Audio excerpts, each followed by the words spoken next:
In this story, a nation named Blue Moon is established to protect humans from the dangers of nature. The king of this nation was a wise man who ruled with fairness and kindness. The days of the citizens were peaceful while this king ruled. However, a rebellion started from within, and the king was taken out. War spread through the nation, and everything turned into hell and ashes. Many people lost their lives to the sword, and those who wielded weapons dismissed justice. Because of this, one man in a red mask killed the leader of the rebel forces and ended the war. The citizens named this hero Redman. As it turns out, the school principal reading this story explains that it's been 100 years since this happened. Excitedly, one of the students asks the principal why they're not in Blue Moon but in the slums since the war's over. Another boy standing next to her explains that it's because they're the villains in the story, which surprises her. Eventually, the principal reluctantly explains to them that every one of them are descendants of the rebel forces. However, he counsels that they don't let this news make them blame themselves, since they're not at fault. When class is dismissed, some of the students decide to go help someone named Mr. Kim since it's lunchtime. Somewhere in a nearby forest, Mr. Kim gathers some fruits, and he's soon approached by the pupils and the principal. With much excitement, the girl from before explains that they're here to help him. He's also happy to see them, so he tells them to come closer. Later, they all have lunch, and one of the boys complains that they're eating beans again. The girl next to him gobbles her own portion and tells him to just eat it, but he refuses and tosses it away. When he does that, the girl in front of him refers to him as Hajin and tells him he can't eat what he wants. Her loud voice startles him, so he asks her to be quiet so others don't hear. Soon after, Mr. Kim tells him he should eat the beans too and asks him if he knows why. Immediately, one of the boys answers that it's because the people in the slums are so poor that they die of starvation every day, so they should be thankful that they're getting food from the school. Kim becomes uncomfortable because of how grimly the boy paints it, and further adds that it's because they need to eat everything to grow up healthy. Suddenly, Mr. Kim calls out a boy named Haeok Baxian and warns him to stop eating the food that Hajin threw on the floor. He tells him he'll get sick if he eats dirty food and asks him to spit it out, but Baxian doesn't budge. While they're arguing, the principal gives a hearty laugh. Mr. Kim recognizes that he's an elementary teacher with a peculiar name. Apparently, this is the only school in the slums, and it's more accurate to consider it an orphanage. The only people here are him, the principal, and the 9 kids. Mr. Kim cherishes them all more than his life. He spends most of his time tending to them and doing minor repairs so they live properly. Sometime later, he goes to check on the kids and finds one of them wearing a mask and parading himself as the Red Man, the hero of justice. Nearby, one of the girls accuses the boy of being petty for always playing Redman and never letting her act the part. The boy insists that he has to do it since he's the fastest, so Mr. Kim takes his mask. Mr. Kim tells him that they need to compromise for each other and removes the mask to find out that it's Taishin. Taishin pleads that he gives back the mask because they were playing the hero game, so Mr. Kim reminds him that he had told them not to carelessly use other people's stuff. Eventually, he asks an older boy named Maru if he'll take the kids to play soccer in the playground, and Maru protests that he doesn't want to. Mr. Kim reminds him he's the oldest here, so he has no choice but to oblige. When the kids hear about soccer, they excitedly head out with the ball as kids do. Immediately, Taishin calls out to other kids named Hyung and Nuna and tells them to join them to play soccer. Once the kids are out of the way, Kim decides to return the mask to the owner, but he gazes at it for a while. The sight of the mask makes him uncomfortable, and he remains motionless. Suddenly, the principal startles him from behind by mentioning that he had been looking for the mask. The principal asks if Taishin took the mask this time, and Kim informs him that he did. Eventually, Kim says that he wonders what the boy likes about this sinister mask every time.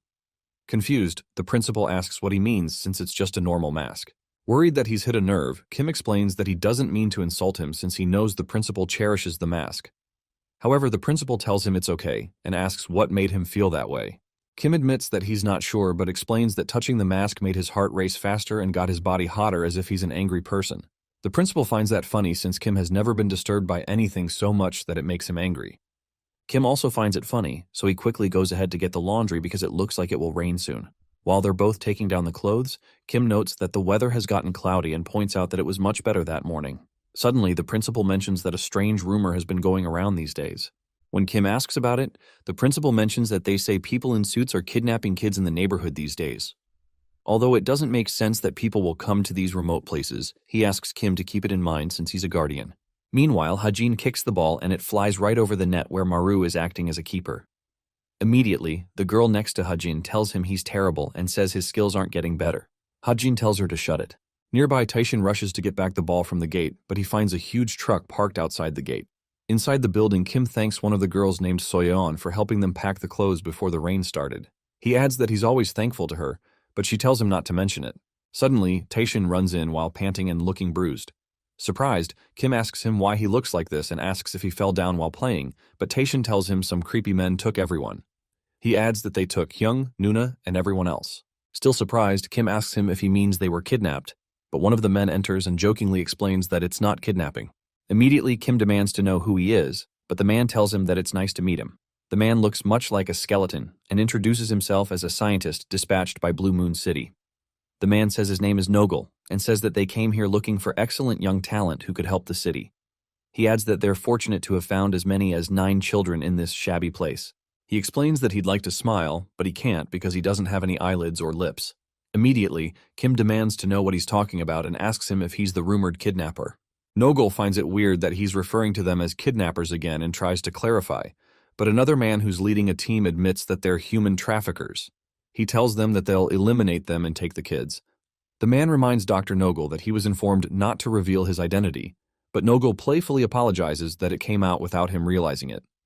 Eventually, the leader admits that they hadn't expected to find so many kids here, and he tells Kim that they need to take Taeshin with them. 2 men immediately step forward to take the boy, so the principal pushes Kim and the 2 kids away and tells them to get out of here right now while he slows them down. The principal blocks the 2 men, but the leader puts a bullet in his chest immediately. While the principal looks at his perforated chest in shock, the leader calls him a fool who thinks he can fight. The man says he's sick of running into people who try to play the hero, so he fills up their bodies with bullets so they can get it over with. With the principal and Kim down, the man tells the men to take the kids so they can leave before the sun is up, and the kids try to wake up their guardians. When the men pick them up, they protest that they let them go, but their words fall on deaf ears. When the trucks drive away, Kim, who's in a pool of blood, wonders what's going on. He can't believe they got dragged into something they heard from rumors. He had thought it was other people's business, especially because no one else comes to the school apart from them. This place was a dreamlike home for him and the kids, since they had nowhere to go after the war destroyed the slums. He had thought they would be happy here forever, but that dream has been destroyed. To him, this is a nightmare, but the principal soon gets up and tells him this is reality. The principal tells Kim that many people die in the slums daily, and he had wanted to at least protect the kids by making a school in the mountains. He considers himself pathetic for never getting around to doing that, so he asks Kim to protect the future of the kids and covers his face with the red mask. After covering his face with the mask, the principal collapses, and Kim's eye opens. Suddenly, his face morphs into that of a red beast, and he gets up filled with rage. Meanwhile, one of the men asks another colleague why they had to move the truck separately, so the guy explains that they did that as a measure in case they're being followed. The guy still finds it annoying that the 2 of them are always left with the kids. When they load up the kids in the back, the driver tells the other person to get in so they can leave. But the angry guy asks that they wait a bit so he can take his last smoke. This annoys the driver, so he mumbles to himself and doesn't notice when the face of the guy taking a smoke becomes grim. Impatient, the driver asks him what's wrong, but he turns back to see someone else with hands stained with blood. It turns out to be Kim, who has morphed into a huge man with a red head just like the red man. Apparently, he had cracked the poor guy's skull with a punch, and he tells him that he's in a non-smoking area. When he turns to look at the driver demands to know who the hell he is, but steps on the gas before he can answer. Immediately, Kim grabs hold of the trunk and lifts the car with one hand. He asks the driver how he can dare kidnap his kids and smashes the bus into the ground, which is enough to eliminate the kid anyway. Shortly after, Soyeon comes out with a headache after the impact and sees something weird. Outside, the driver tries to shoot Kim, but he's unable to because he's hanging from one hand by his throat. Eventually, Kim asks him if he's done struggling, so the man calls him a monster and asks who he is. Surprised, Soyeon refers to Kim as Redman. However, Kim tells the guy that he's an elementary school teacher and knocks off his head with a punch. Somewhere else, another man makes another announcement about how people have a status that's decided at the time of their birth. He explains that those who are of noble blood are blue, and those who are of filthy blood are red. In front of them, several people from the slum listen to his speech, and he reminds them that they are different. Meanwhile, Kim laments that the mask won't come off. He tries to force it off him, but it doesn't work. When he becomes angry, he knocks a chair away. Because of the mask, his anger refuses to go down. Suddenly, he hears Soyeon's voice, and she asks him if he's become Redman now. He replies that it's not possible because he doesn't look like the hero, then angrily knocks a chair in the air. He claims he's just a monster, and Soyeon starts to cry because he's scaring her. Because of the mask, Kim angrily tells her to stop crying and speak properly. Then he tries to pull off the mask again. When he becomes frustrated, he smashes his head into the ground and tells her he's sorry because he shouldn't have taken out his frustration on her. He explains that he's not in his right mind and asks her to give him some time to think. Moments later, Kim goes to bury the principal and sits by the grave. For some time, he wonders who on earth the principal really was and why he had this mask. In a flashback, Kim was stomped by some men who were angry to see him. They beat him up and told him that they had warned him not to ever run into them again. When they realize he's not reacting no matter how much they hit him, they leave him alone. They leave him for dead, and the principal eventually finds him in terrible condition. He asks Kim if he can survive in this cruel world since he's so weak. But Kim asks him if there's any point in surviving in this kind of world. The principal finds it comical that he's grumbling while surviving just fine, just like a kid. He tells Kim that there's a perfect place for a kid like him and asks him to follow him. When he takes Kim to the school, Kim is shocked that he treated him like a kid and now wants him to be an elementary school teacher. The principal explains that it's a bias to think a teacher only needs to teach and reminds him that he can't make him a student since he's a full-grown adult. Regardless, Kim insists that he can't be a teacher, and he had just come here because he had nowhere else to go, and he considers running away from there. Eventually, he got used to the whole thing. Sometime later, he asks the principal why he chose him since there are more pitiful people in the slums he could have chosen. The principal says he knew the first time he saw his eyes. He tells Kim that he's foolishly kind and weak, which is the reason he liked him. He also adds that he's never been careless in how he treats the kids, and he seems to consider it common sense that kids are equal to their teacher. The principal tells him that he believes in him and tells him to take his place if something ever happens to him because kids need a school. In the present, Soyeon cries and begs him not to leave because it's dangerous. Kim admits that it might be dangerous, but he explains that he needs to go save the others. He reminds her that they're also part of their family, and he's worried about them too. He tells her it might be hard, but he's certain she'll be able to stay here alone since she's always helped him. Eventually, she comes to terms with it and hugs him, then asks that he come back to her.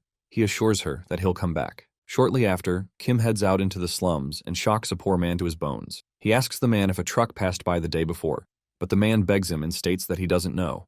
After leaving him, Kim gets angry that the truck didn't pass here and starts to regret not letting the two guys live so he could interrogate them. Meanwhile, the man he just questioned wonders if he has just seen a demon.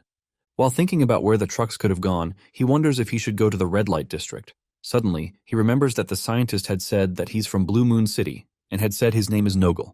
When Kim recalls that, he realizes that they're not a regular crime group and that the city is behind this kidnapping.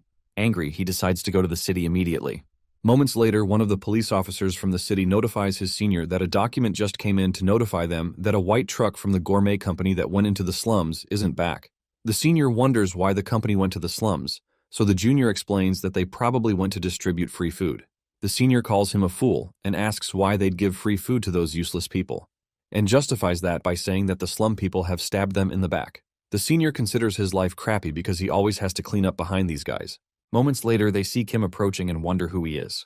The senior approaches him and refers to him as a fearless beggar who has come to do some sightseeing. The guy goes toe-to-toe with Kim, then asks him what he's doing at the Blue Moon City main gate. Kim tells him he's looking for a white truck, so the police officer asks him why he's looking for it. Immediately, Kim takes the paper out of the officer's hand and reads about the gourmet company. Annoyed, the officer tells him to give the paper back, so Kim slams the paper into his face and smashes his head into the ground. The other officers are shocked, so Kim asks them which one of them knows where the gourmet company is. He says he'll spare whoever speaks, but one of the officers immediately starts shooting. In a split second, Kim knocks him into the city wall and tells him to listen till the end while others are talking. While the other guy looks at his mate who's hanging out in the wall, Kim asks him if he's going to shoot too. The poor guy immediately agrees to guide him to the gourmet company. However, he explains that there's a huge wall between them and the gourmet company, so they can't reach it. He adds that they'd have to wait because it can only be opened from the inside. Apparently, it only opens on nights when the moon's out, which is about 6 hours from now. The guy's actually lying, and he plans to call in reinforcements in that time. Before he knows what's going on, Kim grabs his shirt and jumps to the top of the wall. The man screams and starts to cry, so Kim tells him to shut up and help him spot the gourmet company from the top of the wall. For some background, we learn that around 100 years ago, those who were chased out after the rebellion failed lived poor lives. However, those who remained together had to fight for limited resources. There was no unity among them, and they scattered to walk their own ways. As time went by, different future generations divided into Slum Street, Fashion Street, Red Light Street, Graveyard Street, and so on. On the other hand, the heroes who protected the nation built safe walls and huge buildings over the ruins with large corporations. They were the ones who founded the Blue Moon City of Wealth and Honor. Kim wonders what's so honorable about it since everything is in ruins. The only thing different seems to be huge buildings, and it looks different from the rumors he heard about Blue Moon City being lined with buildings made of gold. However, the police officer explains that the area close to the wall was removed from the development, but corporations like the Gourmet Company are built there, a bit far away from the proper buildings which are downtown. The police officer also secretly worries that they're far away from civilization and that there's no one who can rescue him. He hopes to be able to drag Kim in the direction of downtown, so he suggests that he go straight ahead and turn right. Out of nowhere, a lady standing nearby corrects him that that's not the correct way. The police officer is shocked, so the girl tells him that the Gourmet Company is left, not right. The police officer starts to sweat bullets, wondering who this girl is. This annoys Kim, so he asks the officer if he thinks he's a joke just because he had a chat with him. Immediately, the officer begs him to spare him because he made a mistake. Kim thanks the lady for the info and asks her who she is. She replies that her name is Panda and she's a high school teacher in Fashion Street. She guesses that he's probably from Slum Street judging from his dressing. Kim wonders what she's talking about. So she explains that Fashion Street is quite far from the slums. Apparently, it's a street managed by Finger Chain, a clothing business. When she asks about him, he introduces himself as an elementary school teacher in Slum Street, and she finds that awesome. She considers this a great encounter since they have the same job and destination, so she suggests that they head there together. Kim asks her to do whatever she wants, but the police officer can't believe another outsider has found their way in. He starts to imagine himself in prison with a life sentence because permitting outsiders to intrude is a felony for a gatekeeper. He's certain his life is over, but the lady asks Kim why he's taking the bald gatekeeper with him. Meanwhile, in the Gourmet Company, a teenage girl wakes up and wonders where she is. Nearby, there seem to be several wrapped bodies. She remembers that she and her sister were taken by some men in a white truck on her way back from school.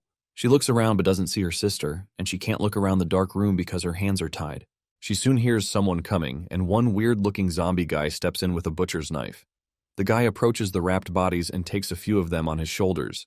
When one of the packages drops, the girl is shocked to see the face of a dead person exposed under the wrapper. The big guy picks up the dropped package and drags it with him as the blood smears on the ground. Immediately, the girl realizes that all the things wrapped in the room she's in are actually dead bodies of people that were kidnapped. When she soon hears another sound, it turns out to be another man who seems glad to find her. He asks her if she's Rai, shows her a finger chain logo, and tells her he's here to save her. The girl sees the logo and realizes he's from Fashion Street. The guy explains that he got lost trying to figure out the building's layout, but he assures her he'll bust her out. When she starts to make noise, he tells her he knows she must be scared of being alone at such a young age. She still tries to make some noise to draw his attention, so he asks her to quiet down so they don't get caught. When he looks backward, he sees a very morbid skeleton head staring back at him. The head has no eyes and states that it smells the unfamiliar scent of a man. Immediately, the guy jumps out to face the horrifying monster. However, the head splits open and exposes shark-like teeth. The being asks someone if he can eat the man, then opens its mouth wider to start feeding. Meanwhile, the gatekeeper leads them to the Gourmet Company. When they get there, some people at the front counter welcome them and state that they have kind prices and great taste. Panda notices that there's a lot they can eat there, and the gatekeeper looks surprised and admits this is his first time here too. The guy at the counter explains that they distribute products after an intense selection process, and he says they've recently signed a contract with Giant Food and will most likely increase their store locations. The guy asks Panda if this is her first time here, and she admits that it is. After hearing that, the guy apologizes that they only serve members today and asks if they can visit tomorrow since she's a regular customer. The gatekeeper chimes in and affirms that the Gourmet Company doesn't do normal business on Mondays. Panda thinks that's too bad, but the guys in the back suggest to the manager that they let them quickly buy what they need and leave since they're already here. The manager admits that it's against the rules but allows it. Eventually, Panda thanks him and asks if they sell human flesh. Shocked, the gatekeeper mentions that he's only hearing about the human flesh for the first time and almost loses his mind. He asks Panda what she's talking about since there's no way they'd sell something so terrible, but Kim realizes that they must be into cannibalism if they sell human flesh. To everyone's surprise, the manager admits that they have human flesh, but their customers don't call it that. He realizes that their clothes and appearances are quite suspicious, so he asks them where they got the information about them. Immediately, the men behind start to wield their knives and get ready for action. The manager demands to know who they are, but Kim drops his clothes and asks them to tell him who the heck they are instead. He becomes angry and states that there's no cannibalism going on even in the rotten slum street. He demands to know where his kids are, and his mask starts to break open. Suddenly, Panda tells him to calm down because her intel shows that the Gourmet Company doesn't use kids as young as elementary students for cannibalism. She tells him they wouldn't eat them even if they took them away, so she admits that she's the one in a hurry because kids in their late teens are sold. Because of how calmly she's speaking, the gatekeeper asks her if she's really in a hurry. Eventually, Kim deduces that this means that the kids are here. When Panda notices his mask has fully restored itself, she wonders if it's related to how angry he is. Kim believes the kids are probably afraid and waiting to be rescued from this strange place, so he needs to find them immediately. Eventually, the manager gets what's going on and realizes they're the guardians of the kids who were recently taken. He says he doesn't know how they got here, but they can't release precious goods to them. Immediately, he asks the men to eliminate them, so the men rush them with knives. As the men rush Kim, he punches one of them and uses the impact of his body to knock two other people into the air. Immediately, the other men rush to attack him because they realize he's the strongest. They attack him at once with their weapons, but they soon realize that he's not bleeding at all. After cutting him, some red strands appear all over his body, so the officer tells the men he was shot and survived that, so knives are a waste of time. Immediately, Kim knocks them all away with one punch, and the gatekeeper wonders if Kim is immortal. He notices that he keeps recovering the more he's injured. Panda realizes that this must be why Kim came here alone, so the gatekeeper asks her what they should do. She says they have to help him, so they both rush forward to lend a hand. While they're running, the police officer wonders what on earth he's doing. He shouldn't be helping people who broke into the city, but he also can't help criminals who are selling human flesh either. For a moment, he remains motionless and wonders whose side he's on. Meanwhile, Panda runs into a big guy with a knife while she's running. The guy almost slashes her head off, but she dodges it. After dodging the attack, she kicks his head to the side and the guy gets a nosebleed. Angry, he calls her the B word, so she slams her briefcase into his head and reminds him to use proper language. Surprised, the police officer praises Panda for her great fighting skills. She admits that fighting is a necessary skill since the street is always dangerous. She tells herself that she's a teacher saving her students, which makes her super strong, so she asks all the men to come at her. When they indeed rush at her with their weapons, she realizes she might have taken things too far. She starts to run in the opposite direction and leaves the officer behind her, who soon begins to run after her too because of the men on their heels. Meanwhile, in the gourmet company underground restaurant, some men enjoy food. Inside the office, the chef shows a man the dish for tomorrow's banquet. He adds that he prepared this with his recently created sauce, but the man tells him that it's not good enough. He insists that it's not impactful or fresh enough, especially since they have important guests coming the next day. He demands to know if this is all the best restaurant of the Blue Moon can offer. He tells the chef that if it's too difficult to prepare a taste that our important guests have never experienced before. Flustered, the chef apologizes, so the man asks what the condition of the girl they brought in recently is. This man is called Hyoel Oh, and he's the chairman of the gourmet company. The chef apologizes and explains that the food was lacking because the ingredient was someone from a filthy street. However, the chairman tells him he doesn't care where it's from and says they'll proceed with the girl for the banquet's main dish. He immediately asks them to bring her so they can put on a great show for the customers who are visiting that day. Meanwhile, the men outside keep getting their behinds whooped and are knocked into the air like golf balls. Panda and the gatekeeper watch in surprise as it seems like it's raining people. Nearby, the manager cries and calls Kim a monster. However, Kim puts his hand through his back and tells him he's the monster for eating people. After he takes him out, Kim regrets it because he didn't get to ask the guy where the kids are, and he hates the fact that this mask makes him act before he can think. Soon after, Panda assures him that she knows where they are, so he doesn't need to worry. Confused, he asks her how she knows, so she shows him a finger chain embroidery patch. Apparently, people with these patches can communicate with just their thoughts. Only the head of Fashion Street, Handsome, can create the article, and she states that Hanson has a superpower that allows her to grant special powers to the things she creates. Meanwhile, Rai is placed on a stage in front of all the men while they bid for parts of her body. One guy bids for her behind with a lot of money, and Rai wonders how these people can be so despicable and do this since she's just a person like them. Meanwhile, the chairman finds it exciting that the prices rose this high and wonders if it's because she's a minor. Eventually, the show anchor explains that other than the stomach and internal organs, they sell everything. The parts that aren't sold are used to make dishes at their restaurant. The auction soon ends, so the people start to chant that it's time to rip the girl up. The dismemberment expert comes up to continue the show, and Rai realizes she's about to be sliced up. She trembles in fear as the guy with knives approaches her with a dark smile on his face. She begs him to stop because she doesn't want to die this way, especially since she hasn't saved her sister. She begs that anyone tries to save her, but the knife guy swings his sword to cut her skull open. As she pleads for a savior, Kim breaks through the roof and stomps the dismemberment expert and the anchor into the ground. The chairman is speechless, and Rai wonders if she's really seeing the Redman in person. Rai's not sure what she's seeing, especially since she knows Redman is like a fairy tale of someone from 100 years ago. Meanwhile, Kim wonders where this place is, and the guests wonder who he is. Annoyed, he looks up at Panda and asks her why she said the kids would be here. Panda peeks in and considers it strange since the patch pointed to his place. She soon sees Rai, her student, and Rai is happy to see her teacher. Panda rushes to meet her, then playfully asks her if her trip to the city was okay. After taking the tape off her mouth, Rai hugs her with tears in her eyes. Eventually, Panda tells Kim that she thinks his kids aren't here. This annoys Kim, so he asks her if her kids and his being together was false from the start, so Panda quickly apologizes. Meanwhile, the chairman tells his men this is why he said not to touch the fashion street kids, because they've now caused a mess. Suddenly, Panda spots the boss of the gourmet company, so Kim decides that Hyol would know where his kids are. However, Hyol finds it amusing that they want to catch him, so he asks how they can dare to want to catch him when Blue Moon City people can't even lock eyes with him. He tells them to get a proper appointment if they want to see him, and his men soon ambush Kim. They bring out their swords and cut him up with their swords. Then Hyol gloats that it's over for Kim. However, Kim smashes in one of the men's heads and tells Hyol that he'd get the appointment at his funeral. After destroying all the men, the guests start to run away when they realize he's the real deal. Hyol is shocked by the sight and he wonders how this guy was able to destroy all his guards in an instant. He immediately calls for his twin guards, so they step out to save the chairman. The twins dash forward to meet Kim with ironclad fists, but Kim levels up with them with his bloody fists. When they meet, his fists crush the metals around theirs, and he grabs them in the face. He tells them to get lost and tosses them a few feet behind their master. The twins lay in a pile of rubble with twisted fingers and bloody faces. Suddenly, Hyol gets up and tells Kim this isn't fun at all since the twins are the strongest in his security team. He tells Kim to at least have acted like he's struggling to fight them, but Kim grabs his neck and tells him to cut the nonsense. He demands to know where his kids are being kept. So Hyol points out Rai and says she's also a kid. Kim tells him he's talking about the kids that were taken from Slum Street, so Hyol recognizes them.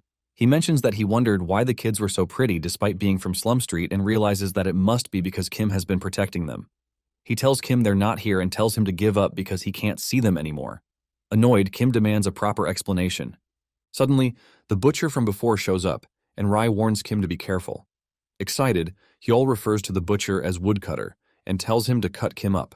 With one swift movement, Woodcutter slices up Kim from the shoulder down to his legs.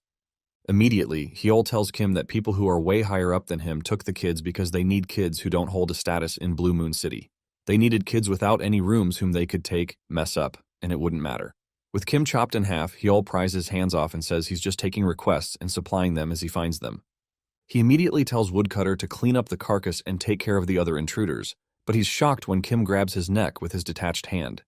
Enraged, Kim opens his eyes and is shocked to hear the kids aren't here. He tells Hyol he doesn't have any reason to let him live since he doesn't have his kids. Then his body starts to join back to his hands through red strands. Meanwhile, the ladies are surprised to watch him resurrect, and Panda is surprised to see such an amazing recovery ability. They're not as surprised as Hyol, who can't believe that this guy survived after being cut in two. He realizes this guy must be something called an ability user, so he quickly calls out to Woodcutter. Immediately, Woodcutter swings his knife again and slices off Kim's hand at the elbow. Seconds after, Kim's hand grows back, and he asks if they only know how to use blades in this place. This shocks Woodcutter, and he screams in horror. Kim also screams in rage, and his mask starts to break off. The sound is so loud that the ladies have to cover their ears. Suddenly, Woodcutter starts to tremble, so Hyol asks him what a slaughtering monster like him is being scared of. He orders Woodcutter to fight and turn Kim to ground meat, so Woodcutter reluctantly obeys. The huge monster rushes at Kim with a strong punch and knocks him back and leaves a huge fist imprint on his chest. However, it doesn't last for long as Kim immediately pays back the favor and knocks our dear Woodcutter's head into the reverse direction, knocking out a few teeth in the process. With a few more frantic punches, Kim tears out masses of flesh in Woodcutter's body and utterly destroys the monster. At this point, Hyol realizes he's in trouble, and this guy is different. In his time in this business, he's seen many monsters, but he's never seen something this terrible. Eventually, Kim approaches him and tells him the look of horror on his face is worth seeing. He asks him if he has any last words before he eliminates him, so Hyol tells him he's the chairman of Blue Moon City, and he'll become a first-degree criminal if he touches him, and will lose all intel on how to find the kids. Hyol suggests they strike a deal where he'll help him find the kids since he'll need to know where they are, so Kim asks Panda what she thinks. Surprised, Panda eventually says she knows Hyol is just a large corporation owner and doesn't have the power to negotiate with someone higher than himself. She also adds that they can find out the location of the kids immediately using finger chain, so they don't really need him. She excitedly covers up Rai's eyes so she doesn't see the incoming bloodshed, so he all knows he's done for. Kim thanks her for letting him know he's useless and is happy she's helped him not have to rack his brain. With a single punch, Kim smashes his skull.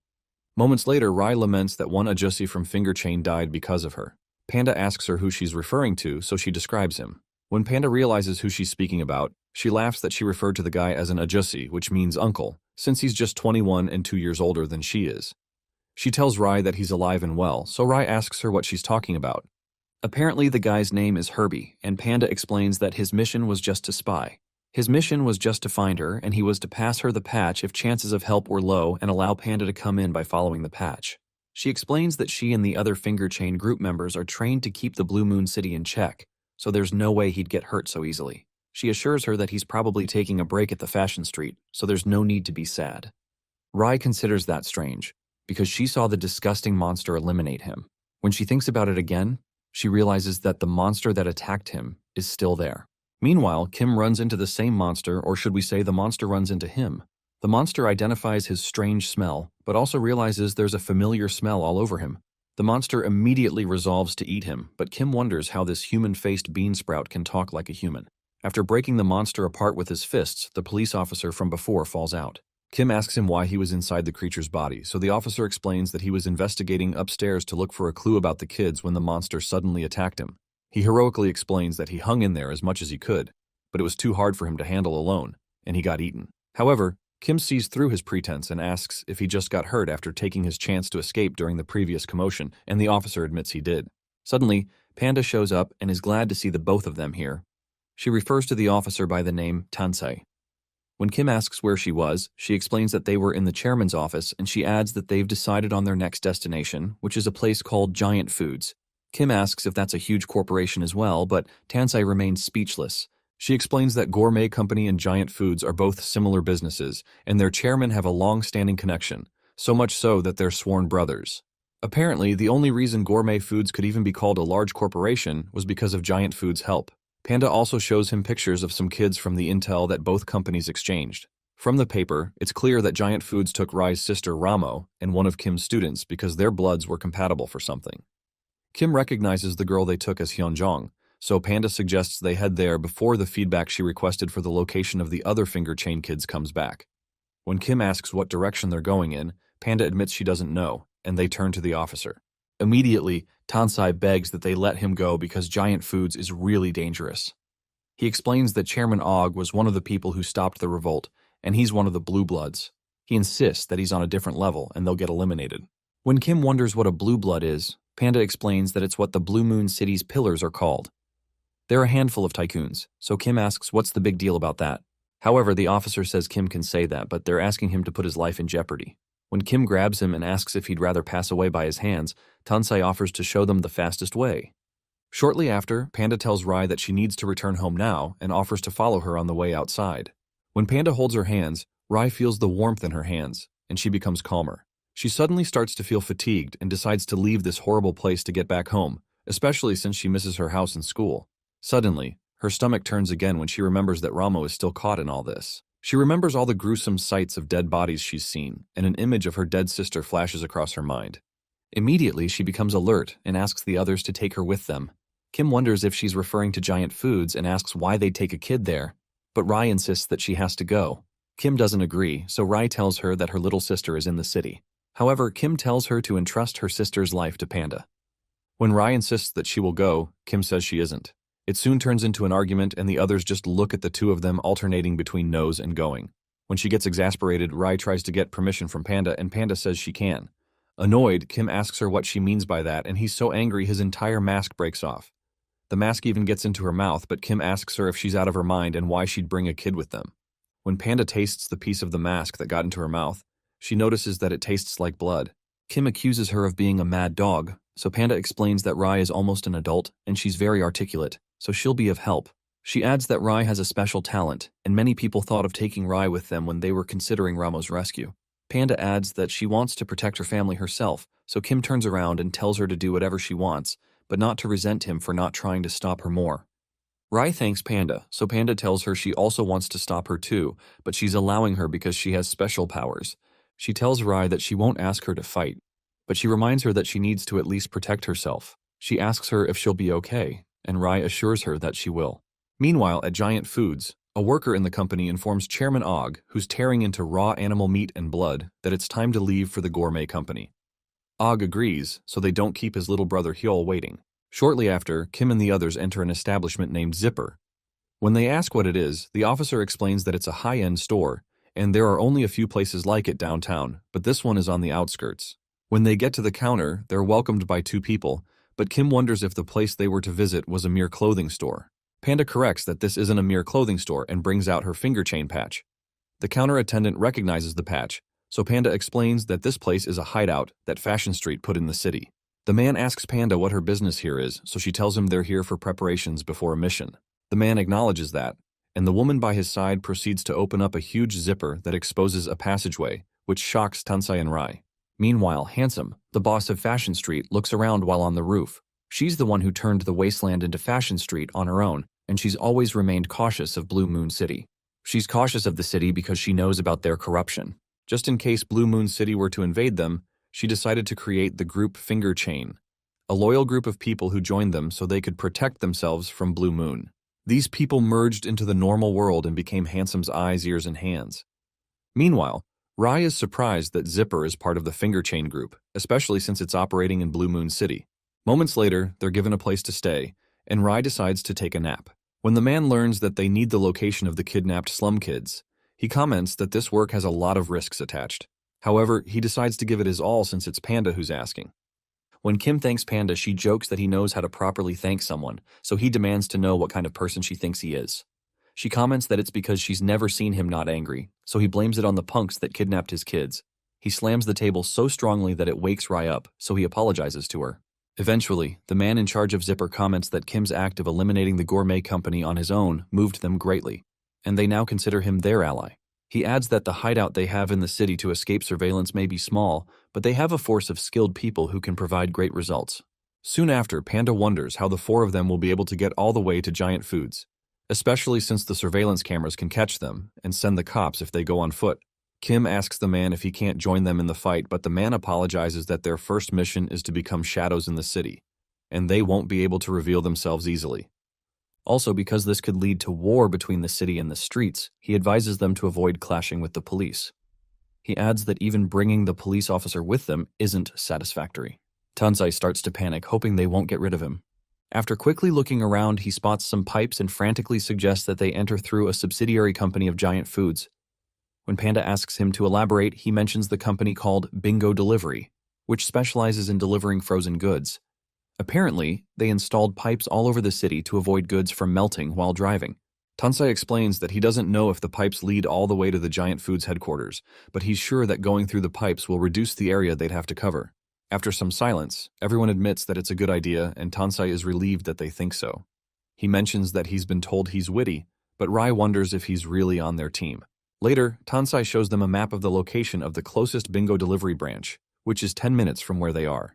But since they're on the outskirts, they don't need to hide from cameras while they head there. Kim immediately decides to go there, but the man in charge of Zipper tells him to take some clothes and wear them on his way. Even though they're going underground, he points out that going around the city with his upper body exposed will be problematic. Kim is intrigued by this, but the man tells him he has clothes that will fit him perfectly.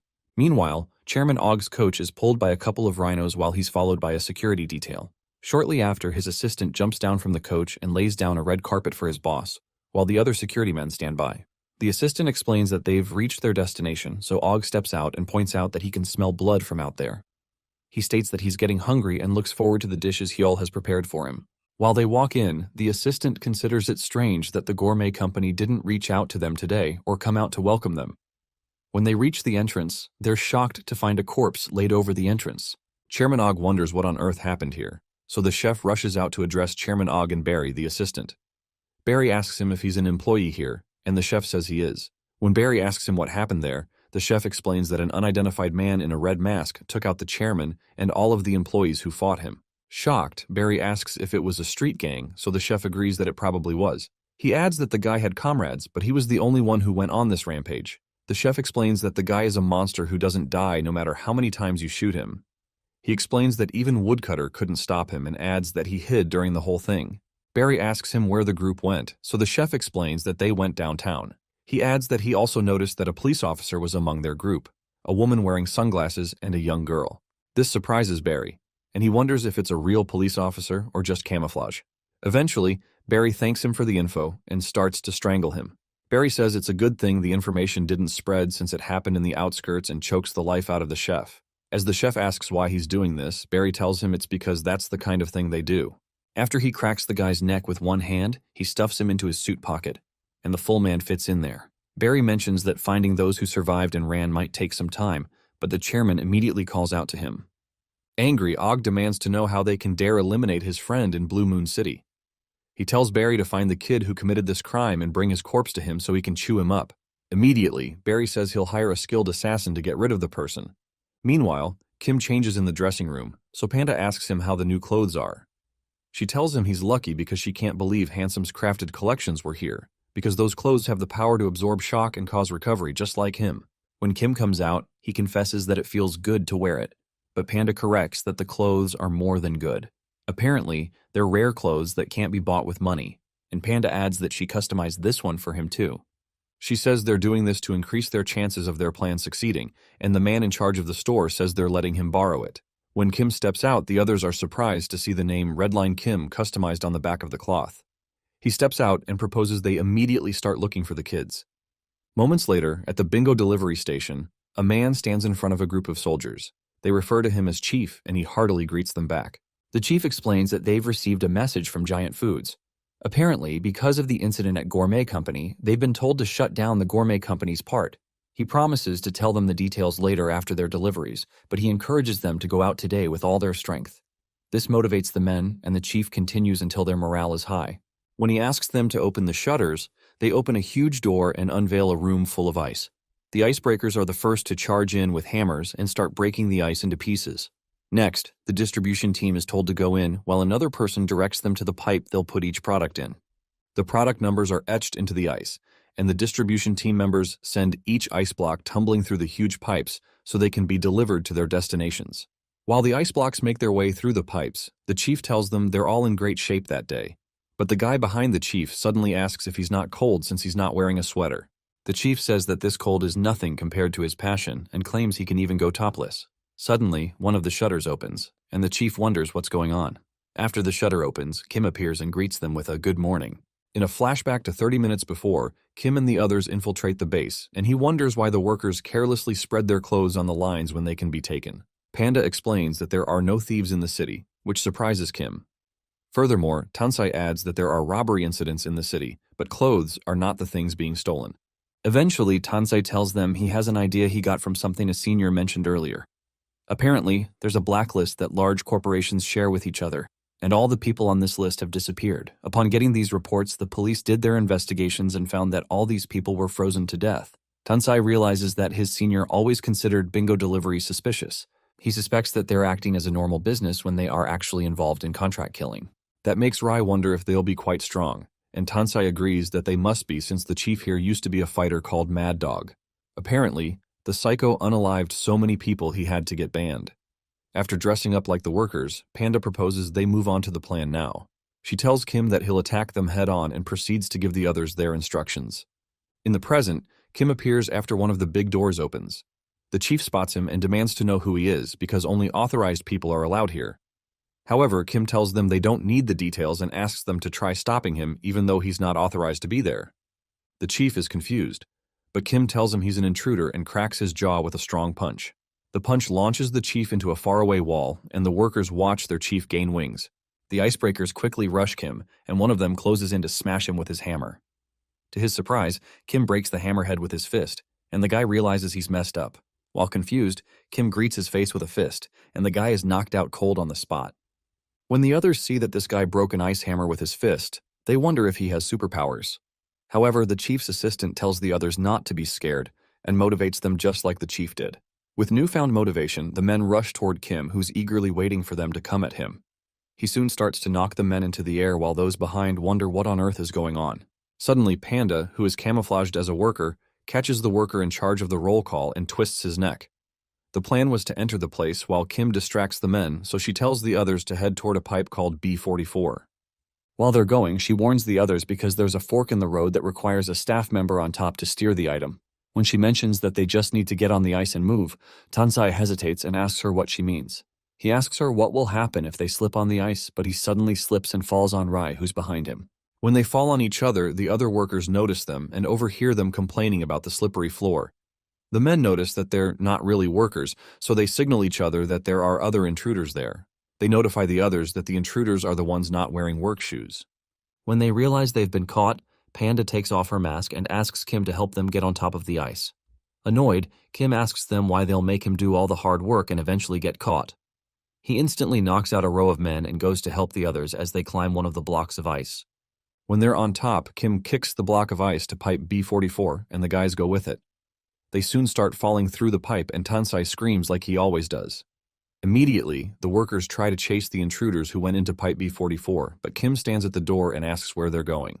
One of them tells him to finish the fight he started, and that annoys Kim. It turns out to be the chief, who rushes at him and knocks him down. When he has Kim on the ground, our guy wonders how this man is still alive after that punch. The chief insists that he's still alive and won't let such a wild person roam around this facility. Immediately, the other workers enter pipe B44 to chase the intruders. Meanwhile, Kim punches the chief again and tells him to stop getting in his way, but the chief doesn't budge this time. He asks Kim what's wrong since he asked him to try to stop him. The chief goes full berserk mode and starts punching him, then asks Kim to try to stop him instead. Meanwhile, some officials gather at the entrance of the city, and a detective takes the testimony of the person who discovered the whole thing. Apparently, the officer came to change shifts but found out that 3 of his coworkers were missing.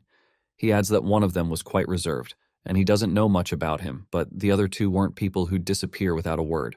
The detective realizes that all traces of evidence seem to have disappeared, and it would be difficult to investigate because it seems someone has cleaned up the crime scene. He wonders if an outsider invaded, but he knows there wasn't anything on the central server about the opening and closing of the main gate recently. However, he knows that the opponent can also be someone with superpowers. The only clue they have at this point is the damage on the main gate, and he figures they probably couldn't fix it quickly because the main gate is made of special material. But he notices that they laid down new asphalt on the road, so he guesses that they most likely would have destroyed the evidence within the city too. Sometime later, a senior police officer comes to tell everyone to evacuate, but the junior wonders why. The man explains that this incident was a simple one because they found the 3 of them, and it ended with their forced dismissal for deserting their post. The detective asks the senior if leaving the work area isn't an unusual thing, and the man agrees but says it's not that big of a deal. The detective approaches him and asks if he's sure, so the man asks if he's saying that he's lying. Eventually, the officer leaves him alone and tells him to ask his higher-ups if he doesn't believe him. He reminds the detective, who he refers to as Aston, that he knows he has jurisdiction here, but he warns him not to get in their way. Meanwhile, the workers from Bingo Delivery chase the block of ice the intruders are riding on. When they close in on them, one of them leaps in the air and almost shaves off Ray's head, if not for Panda's quick movements. Panda helps them dodge and kicks the guy off the ice with a spin kick. After the guy lands on the ground, another worker grabs a hold of the ice, but Rai slams Panda's briefcase on his head. Rai blames Tansai for this because they could have moved safely if he hadn't slipped. Eventually, Tansai confesses that he feels burdened putting the entire burden on Kim, but Rai accuses him of falling on purpose just to get in their way. Tansai responds that she's making him upset after they turned him into an accomplice when he was once a model police officer. Panda tells them to stop yapping, and they realize the chief's assistant has made his way in front of their ice block. Much to their surprise, the guy splits the ice block into 2 parts and separates them, and Panda wonders if he did it with his skate blades. Annoyed, Tansai calls the man a crazy bastard and asks why he didn't just cut the block in half instead of leaving him to wobble on the smaller portion. Rai calls out to Tansai, but Tansai is soon separated from the rest of the group when the pipe leads into 2 other pipes. Eventually, Panda concludes that she was wrong in her judgment. She had thought the person fighting Kim was in the highest position, but she realizes that their boss is here with them. The guy stands in front of them and explains that he's from another company, but confesses that he's in a higher position. Apparently, he's the Ice Chamber Dispatch Director, Chamin. Chamin demands to know how they can dare mess with Bingo Delivery, which is an associate of their Ice Chamber company. He asks to know what lunatics hired them, but Panda dashes at him and states that she's a teacher and not a mercenary. Chamin considers her a joker, and they both slam their legs against each other in some sort of taekwondo move. While they're fighting, Chamin realizes that Panda isn't a small fry even though she ran away from the fight. He realizes that Panda resembles someone he knows. Meanwhile, Rai notices a quake in the upper part of the pipe and the roof comes crashing down on the other workers.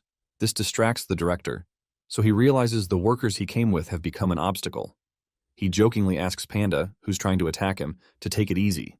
After dodging several of her attacks, he does a frontal kick with the skate blades, and Panda is almost impaled, but she quickly dodges it. Immediately, she throws her back into the air toward the director and kicks him in the face, shattering his glasses. Meanwhile, Tansai is relieved that he's not being chased, and he wonders why Rai would say he fell on purpose. He wonders what she takes him for and realizes that Rai is pretty clever. He actually did fall on purpose, and he smiles as he wonders why they think he'd help someone from the street. He's glad the pipe branched out into a different place, so he plans to get out and request backup so he can turn everything around. Inside the bingo delivery site, Kim smashes a huge block of ice that the chief throws at him. Immediately, the chief jumps toward him, lifting another block of ice and smashing it on him, referring to him as the best. The impact knocks Kim into a wall behind him, so the chief tells him that the guys from the city make fighting boring by adding their complicated techniques. He adds that a fight between men is always one where both sides hit and take hits. When he approaches Kim, Kim tells him he doesn't care about his philosophy and charges at him. He rams into the man, but the chief tells Kim he likes that he doesn't care too, and that they can become great friends. Using the weight of his attack, the chief pulls Kim backward and smashes his head into the floor. At this point, our guy realizes he might have chosen the wrong words, but he grabs the chief's legs and tells him he's not interested in him. He swings the man into the air and smashes him on the ground with a force so strong that he bounces back into the air. While he's still in the air, Kim punches him in the chest, and the man pours out blood from his mouth. The punch is so strong that the chief is thrown several feet away into the opposite wall, so Kim clarifies that all he cares about are his kids. Shortly after, he makes his way to the B-44 pipe, but the chief soon gets up. After hearing him talk about children, the chief tells him he finds it unexpected that he's married. However, he tells Kim that it's time for them to have a fight since they're all warmed up.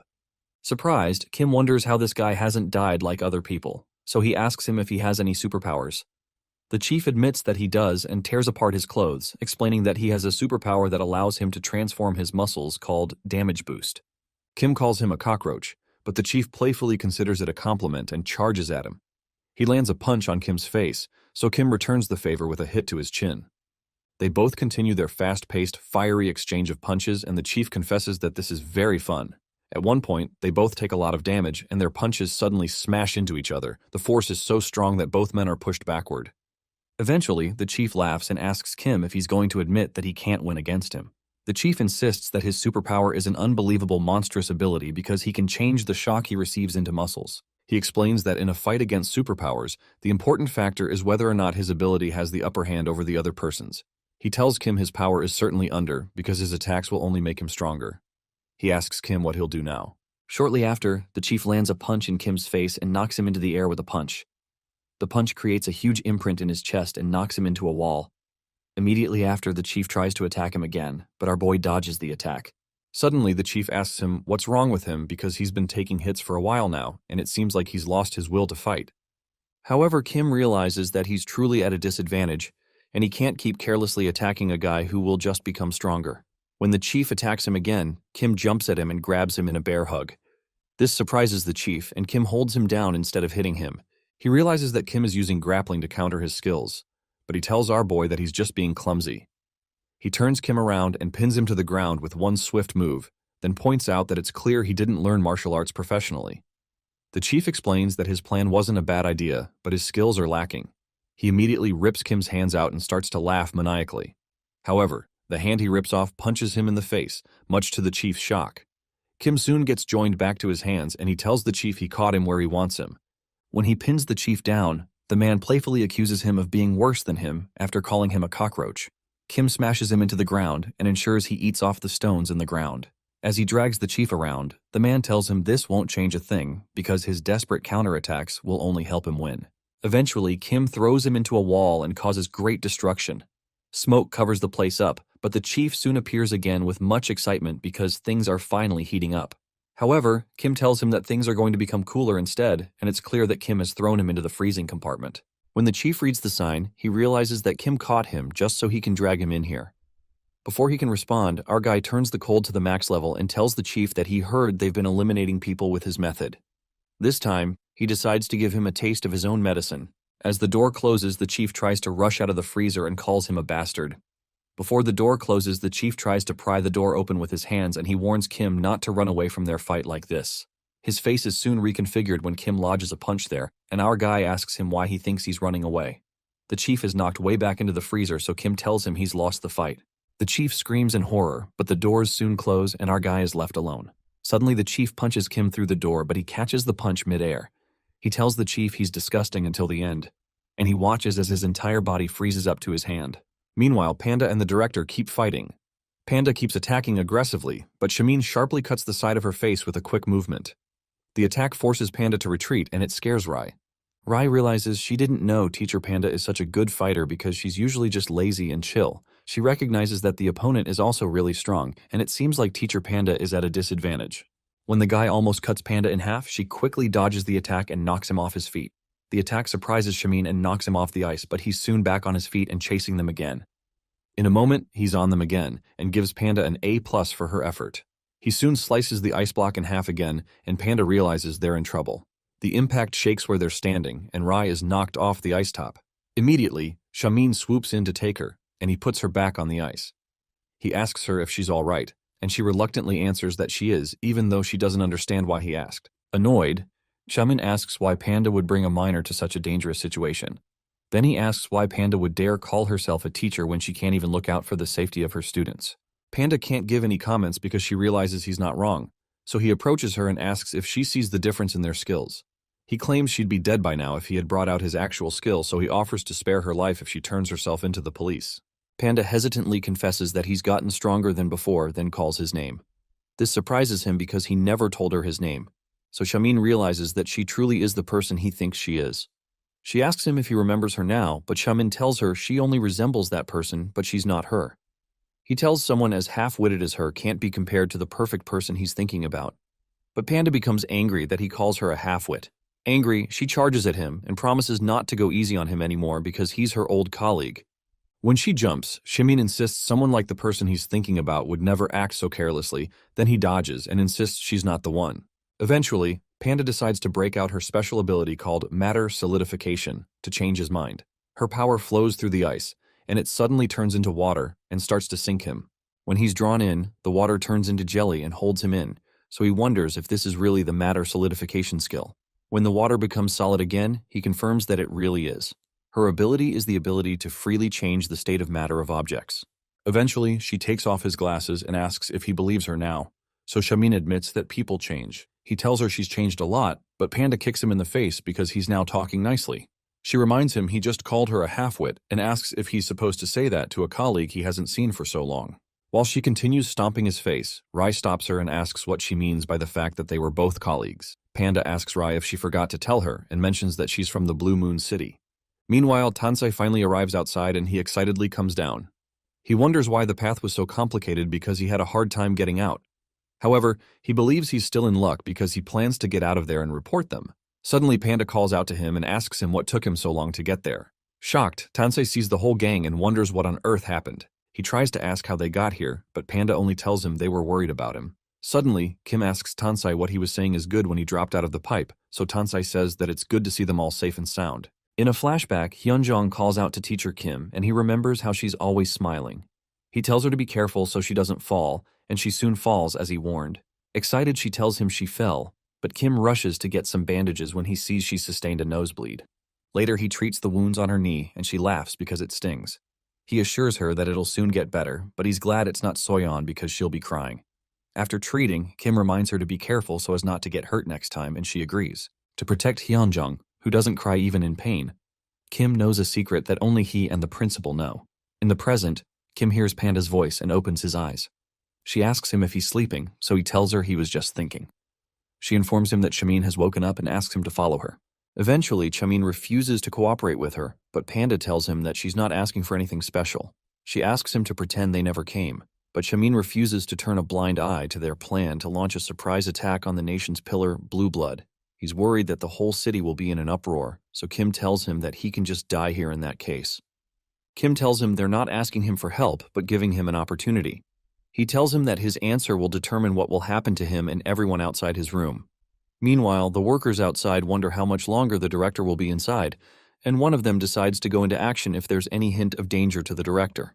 Eventually, Kim tells Chamin that the only reason they're all still alive is because Panda wants it that way.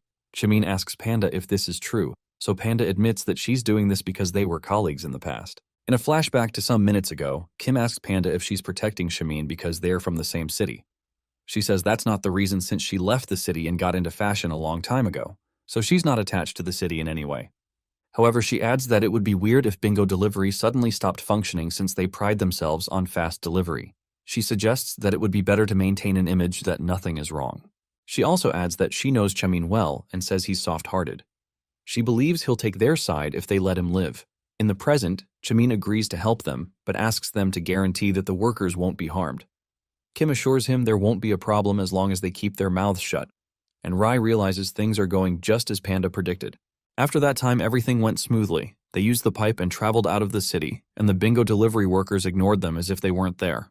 While they're going, Rai comments that she had expected more of the workers to complain, but Tansei explains that people in the city tend to follow their superiors' orders quite easily. Later, Kim asks Panda if she thinks Chamin is being truthful with them, so she tells him that she thinks he is because he doesn't have any reason to lie to them.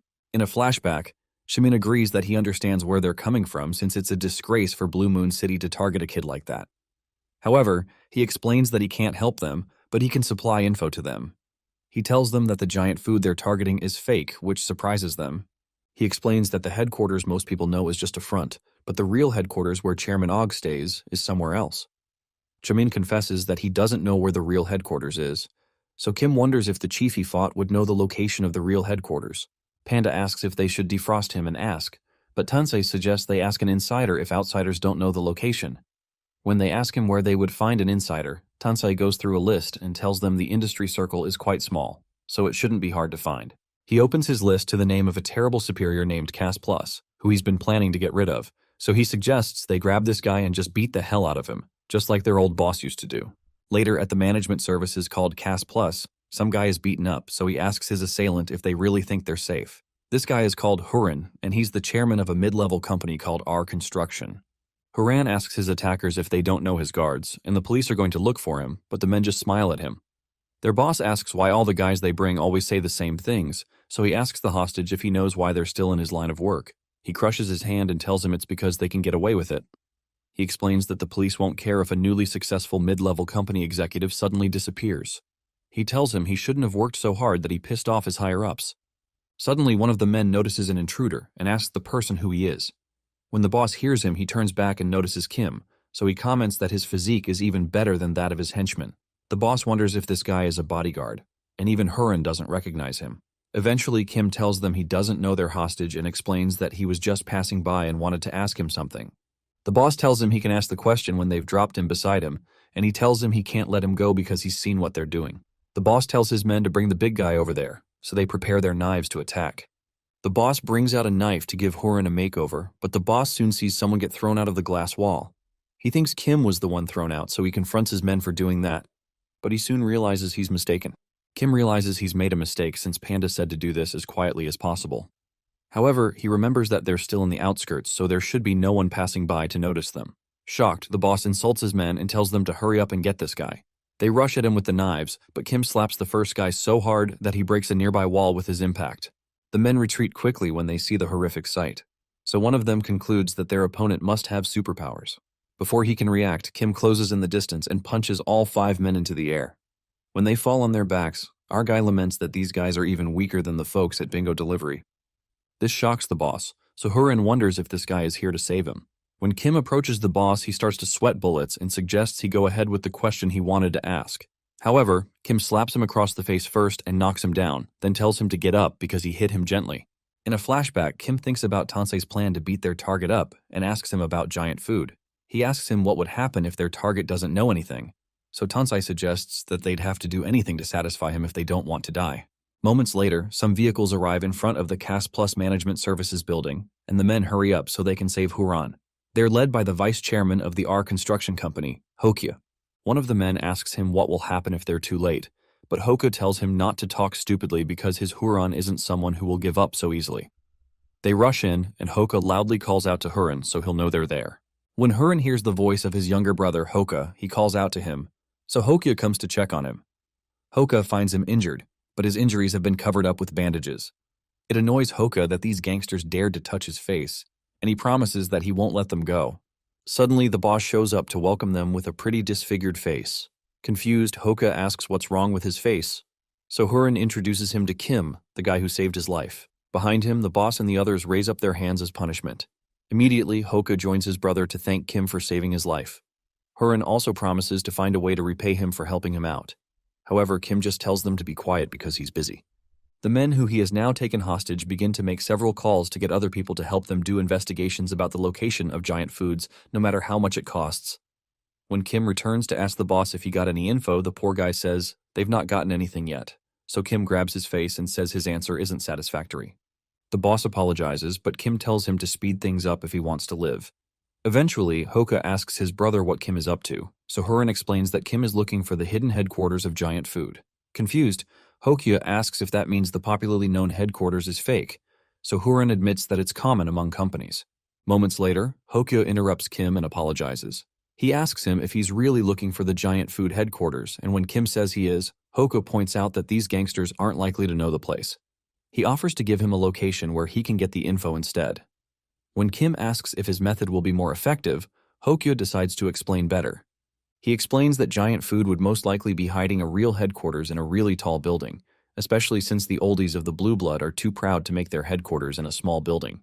Since they have a vague idea of what the size will be, Hokia suggests that their construction company can look into shady-looking buildings. Intrigued, Kim tells him he'd appreciate it if he can do that for him, but Hoka explains that he's just repaying his debts. He's doing this so they won't be indebted to such a suspicious person. He realizes that Hurin is a great businessman, but he's soft-hearted, and will go out of his way to do whatever he can for this man. So he tries to ensure they clear their debt quickly. Suddenly, Hurin hugs him for doing a great job as always, then also offers to look into the people who own the buildings they look through. Shocked, Hokyo asks him why he'd make such a pledge when he's on a blacklist and could be eliminated any second from now. He reminds him he's not in a position to be giving out such help, but Huron insists that it's nothing to put his life on the line to help his savior. When they start to argue, Kim tells them he can look into the people himself and suggests that Huron takes care of himself. Amused, Huron accepts his grace and generosity. Hokyo quickly drags him away before he makes any more promises. But Huron quickly tells Kim he can always call him if he ever needs something again. Shortly after, Kim meets with another group and asks them to do something for him. This group is an illegal service company named Mega Hammer. They're surprised to hear that he wants them to look into buildings, and he soon meets with another group called the Chicken Restaurant, who are actually arms dealers. Those guys point guns at him. Then he goes to a cleaning service that specializes in cleaning corpses called SOC, but they ask him who he is. After that, he meets up with an assassination service called Bullring, but they ask him if he wants to meet his demise. In every instance, Kim mops the floor with their faces until they promise to do his bidding. Meanwhile, Tansei crosses off names on his list and is certain they'll find giant food in no time at this rate. Panda is also glad to hear that Kim met the R Construction brothers because they're famous for being genius businessmen. She trusts that their method will be effective and watches as the men who Kim has forcefully recruited work tirelessly to get the information. Kim tells her that they need to find the info soon because too much time has passed already. In his mind, Kim tells Hyunjong to wait for him a bit more because he's coming to save her. Meanwhile, Hyunjong laughs heartily, and the man she's playing cards with is amused by the fact that he lost again. When Hyunjong celebrates the fact that Ramo won again, the man asks Ramo if she's certain she's never played cards before, and Ramo admits that this is her first time. The man reminds her that she won't grow up to be a proper adult if she lies, but she insists that she's telling the truth. Eventually, he suggests they play one last round. While he's shuffling the cards, Hyunjong asks him when they'll be able to return to their homes, so the man explains that he's not certain. He informs her that he's just the caretaker for kids, and they don't tell him those details. When a bell suddenly rings, Ramo takes note of it and realizes it's the 56th time she's heard the bell. Eventually, Hyunjong admits that she likes spending time with this man and Ramo, but she wants to see her family. She also adds that it's quite suffocating to be in a room like this. The man asks her if she has family, so Hyunjong starts to list all her family members. When she mentions teachers, the man points out that her teachers are working a job and they're not family. When Hyunjong insists that they are, he agrees with her. He tells her that it's dangerous to go out now because there's a dangerous monster going around wearing a red mask to eliminate people around the streets every night. Hyunjong finds that scary and exciting, so the man tells her it's better to stay where they are. When the man mentions that he heard there's also a woman wearing sunglasses with him, that catches Ramo's attention, so she wonders if he's talking about Teacher Panda. She soon dismisses the idea, so the man adds that the woman has been eliminated since then. The bell rings, and Ramo counts that it's the 57th time. She asks the man if he was lying, so he laughs and says he was. However, because of how surprised she sounded, the man asks Ramo if this person is someone she knows. Surprised, Ramo begins to stutter, so the man tells her it's okay. He asks her if she wants to hear something funny and confesses to her that he's from the streets too. Hyunjong doesn't hear what he told Ramo, but this man assures Ramo that she can trust him because there's no way he'd sell out his acquaintances. This makes Ramo relieved, but Barry soon enters the room and asks this man named Razul to come out because he shouldn't be there again. Razul laments because it's time for him to go, so he tells the kids that they'll play some other time. Shortly after, Razul and Barry enter the passageway. Barry asks Razul if he's not getting close to the kids since he's been visiting them for a while, but Razul assures him that he's just bored. Barry reminds him that these kids are ingredients and he can't get attached to them. Suddenly, Razul asks Barry to pay him $100 if he wants to know something. Confused, Barry protests because he doesn't even know what kind of information he's paying for, so Razul tells him he'll never know in that case. When Barry hands over the money, Razul tells him the guy who attacked the gourmet company is the same person who's looking for the kids. Barry finds that interesting but reminds him that the man wearing the red mask didn't seem to recognize the kids, so Razul mentions that he could have hired a mercenary and brings up the news of a red-masked serial killer that came up a few years ago. Because of that, Barry decides that they have to be prepared, so he offers Razul a lot more money to capture and bring those guys to him. He tells him there'll be more rewards if he's successful. When Razul asks for their location, Barry tells him he doesn't know, so Razul replies that there's no way to get them if he doesn't know where they are. When Barry insists that he's paid him for that information, Razul decides to figure things out by himself. Before they part ways, Barry hopes he won't fail him, especially since he's the best killer he knows. Razul explains that he only receives monetary compliments, but he soon heads out to go hunting for his target. Sometime later, Kim angrily knocks open a door and tells Panda she was wrong again. She had told him this was the Giant Food headquarters, but he's angry to find out that it was just a small fry criminal's hideout. Panda asks him to calm down because they just fell for fake hints that Giant Foods has spread out. Rai wonders if Giant Foods knows they're coming, but Tansei says he doesn't think so because they would have tried to use the police to stop their investigation if that was the case. Kim decides he should have just gotten Zipper to look into information about Hyunjong, but Panda tells him Zipper's information is restricted, and it would probably be out of his reach to look for the kids. She proposes they leave the place before they get caught, so they leave. Meanwhile, Razul watches them from the top of a building. Somewhere else, Chairman Og tears through a full pig that was placed on his table, along with so much other meat. After that, he drinks a cup of something that looks like blood. Suddenly, Barry appears and greets him, then asks him how his condition is today. Chairman Og tells him it's good and informs him that the doctor says his body is stabilizing. Because of that, Barry suggests that they move forward with the blood ritual that week, then asks if he's decided on which child to use for the ritual. When Og hesitates, Barry reminds him he should only choose one child because 2 kids would be too hard on his body. He also informs him that the guys who took out Hyul are searching for the kid named Ramo, and then he suggests they take her as a hostage in the worst-case scenario.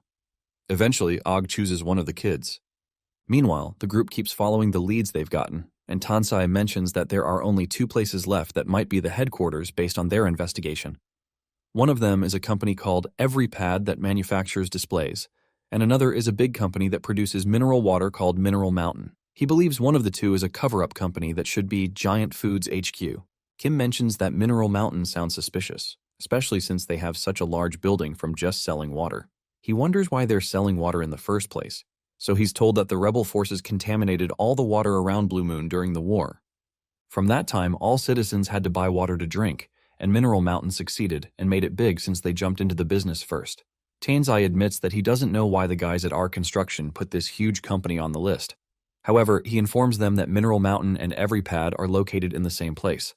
Because of that, staying too long in one place is certain to make those in the other place notice they're there. Rai becomes distressed when she realizes they only have one chance.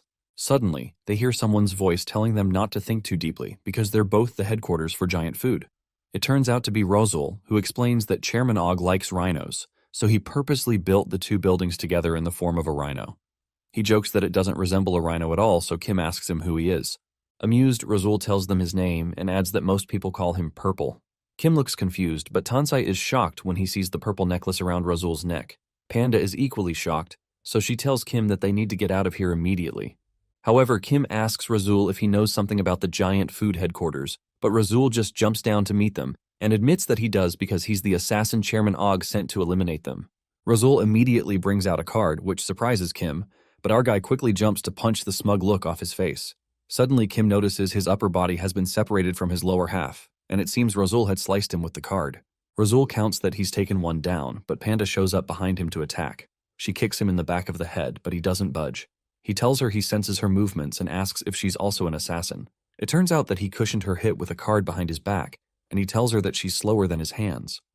The card hidden behind his neck springs and blasts Panda away with such violent force that her body shatters a nearby wall. Meanwhile, Tansai freezes nearby, and he can't believe he's seeing the Great Purple in real life. Even though the people of Blue Moon City hated the people from the streets, the city has decided that some of them are a necessary force. These people are bound by the condition of always wearing a purple collar so they can be granted citizenship.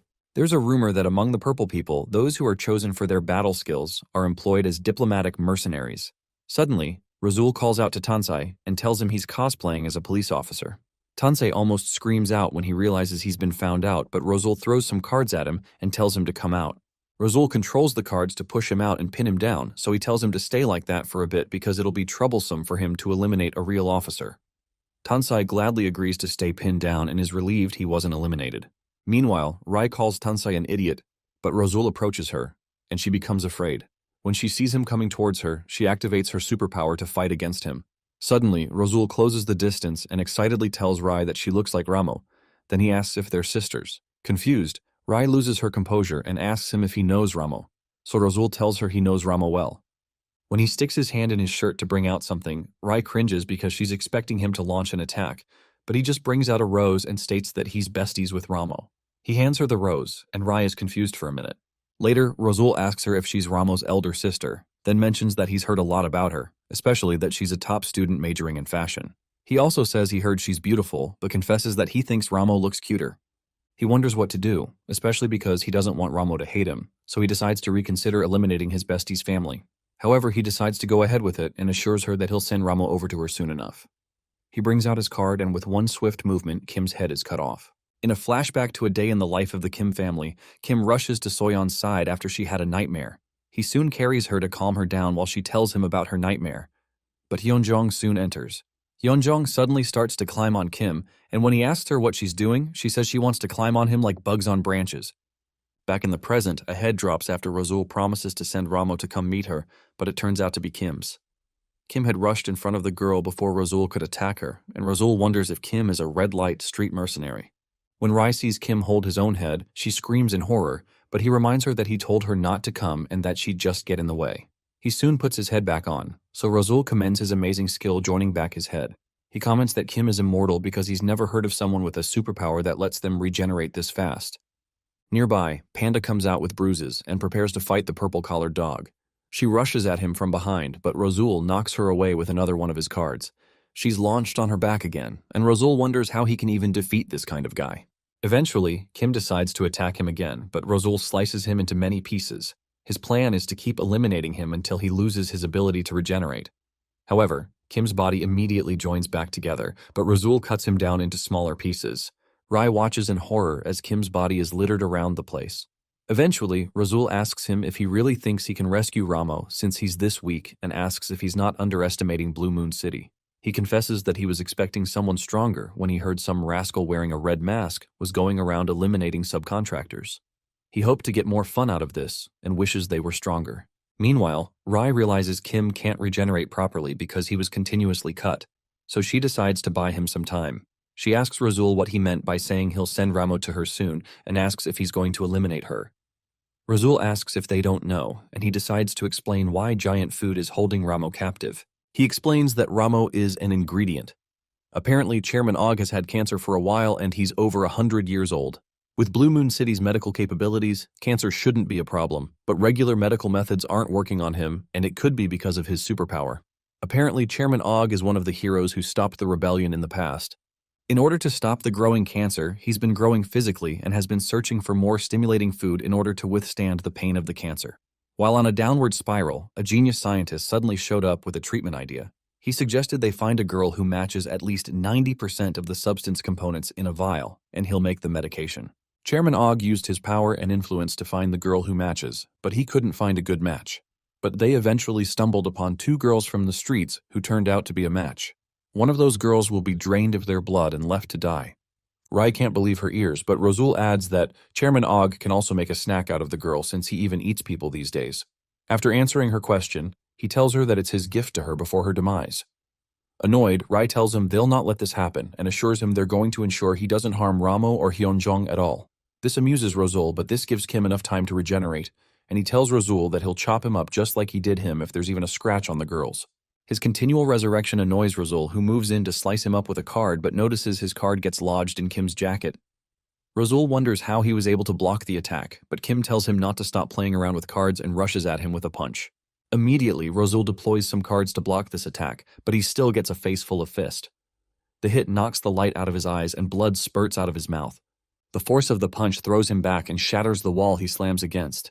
He wonders how one punch could be this strong, and he wonders how Kim's strength is still so high, even though his mask is breaking.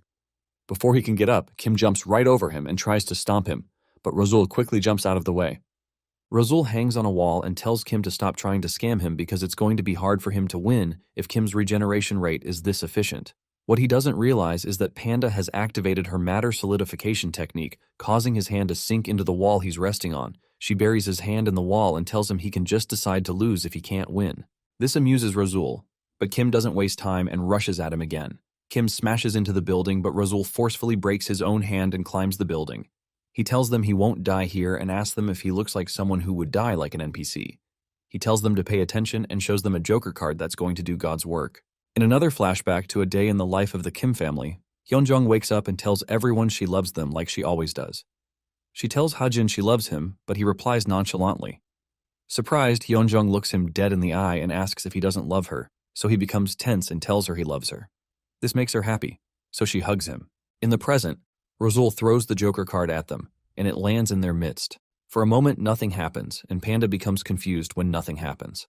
When she looks back at the spot Rosul was standing in, she realizes he's gone, and they realize they've been tricked. Moments later, Barry sees Rosul without one of his hands while being treated by hot nurses who feed him grapes.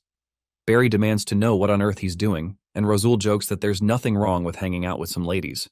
Barry asks him about his arm, so Rosul explains that a wall ate it up. He explains that the person he was sent after is not actually a red light mercenary, but a guardian of one of the kids they kidnapped. Surprised, Barry asks him if this guy made his arm like that, but Rosul explains again that a wall ate his arm up. When Barry tells him to shut up, Rosul asks why they even bothered someone as dangerous as this guy. He explains that this guy is a monster who basically has an immortal-like ability. Surprised, Barry realizes that this is the first time Rosul, the best killer, has failed. As such, he believes they need to assume that this opponent is the strongest among the street people. Eventually, he decides to leave and tells Rosul that they'll talk later. Shortly after, one of the nurses offers Rosul some cake. Instead of eating it, he brings it to the girls and asks if they want some of it.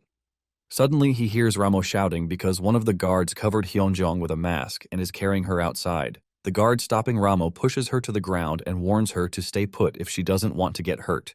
Hyunjong cries out to Ramo as she's carted away, so Ramo runs to Rosul for help. She laments that she feels bad for the girl and that they can't let her go like that.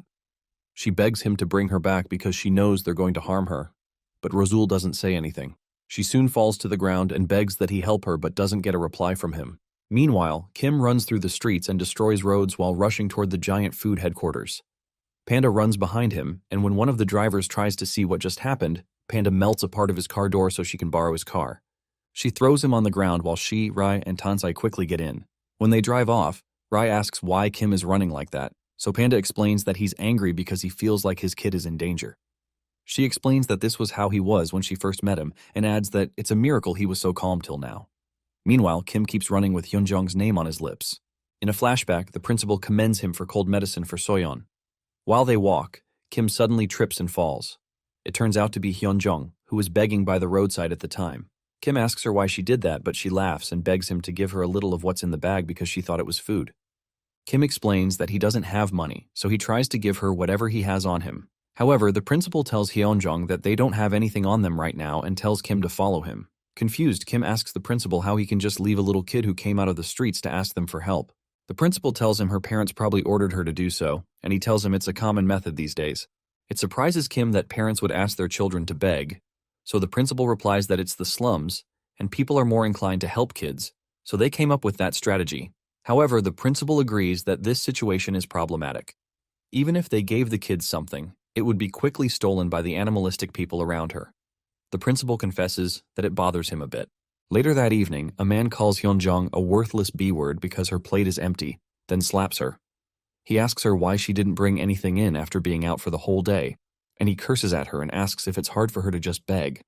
He grabs her head and pushes it into the ground to show her how to bow so that people will feel sorry for her and give her some crumbs. As blood pours out of her head, she tells her dad that she's sorry while still laughing, but the man tells her to stop messing up. He threatens to sell her off to the red light street if she disappoints him one more time, and Hyunjong agrees, still with that smile on her face. She reaches out to touch him and tells him she loves him, but the man gets disgusted and turns back.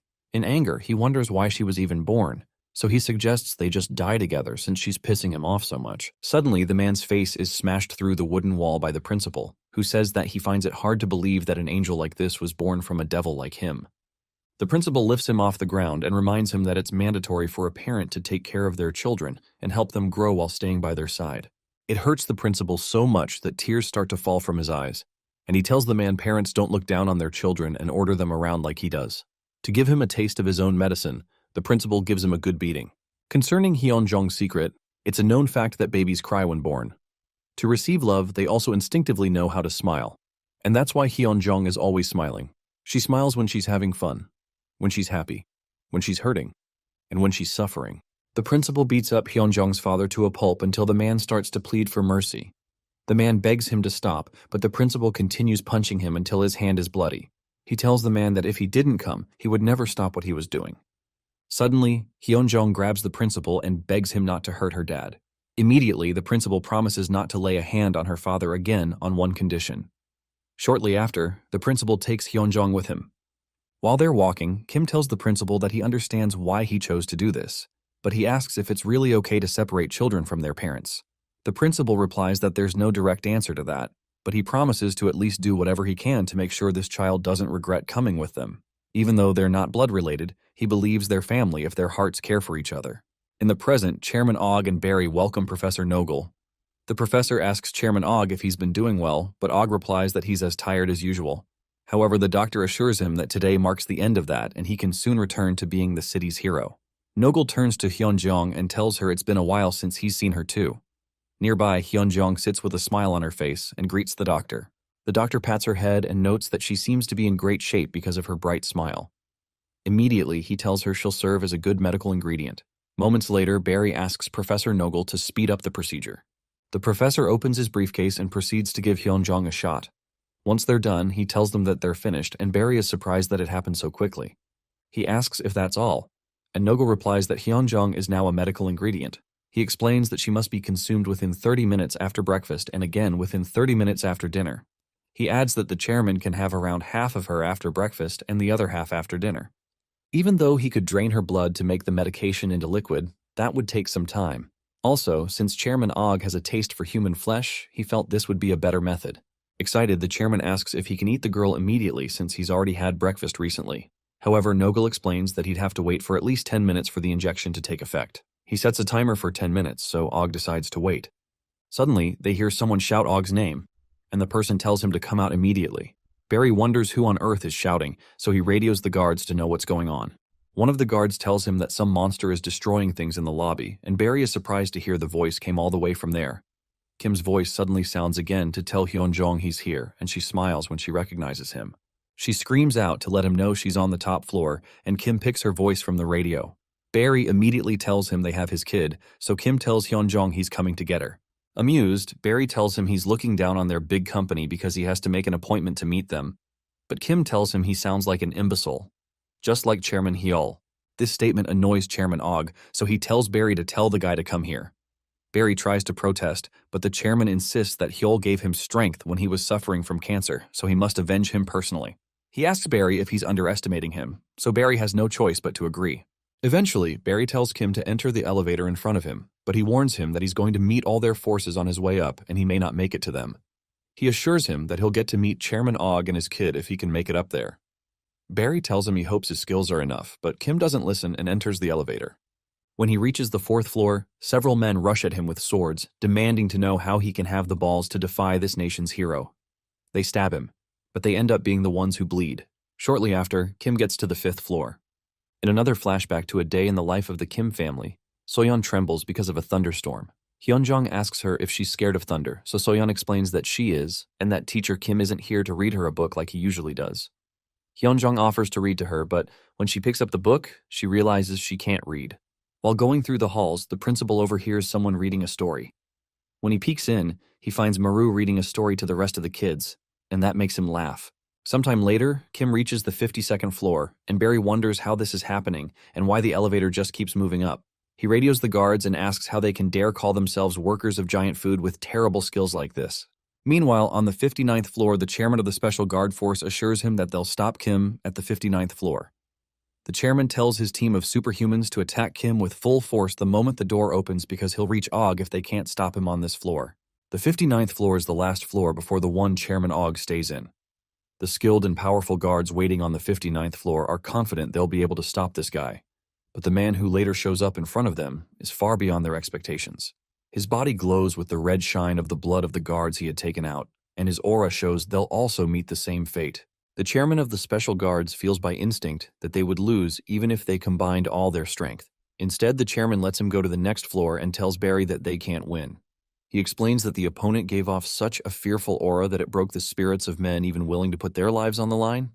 Annoyed, Barry smashes the radio, so Chairman Og points out that it must not have been a fluke that this guy was able to beat Gourmet Company.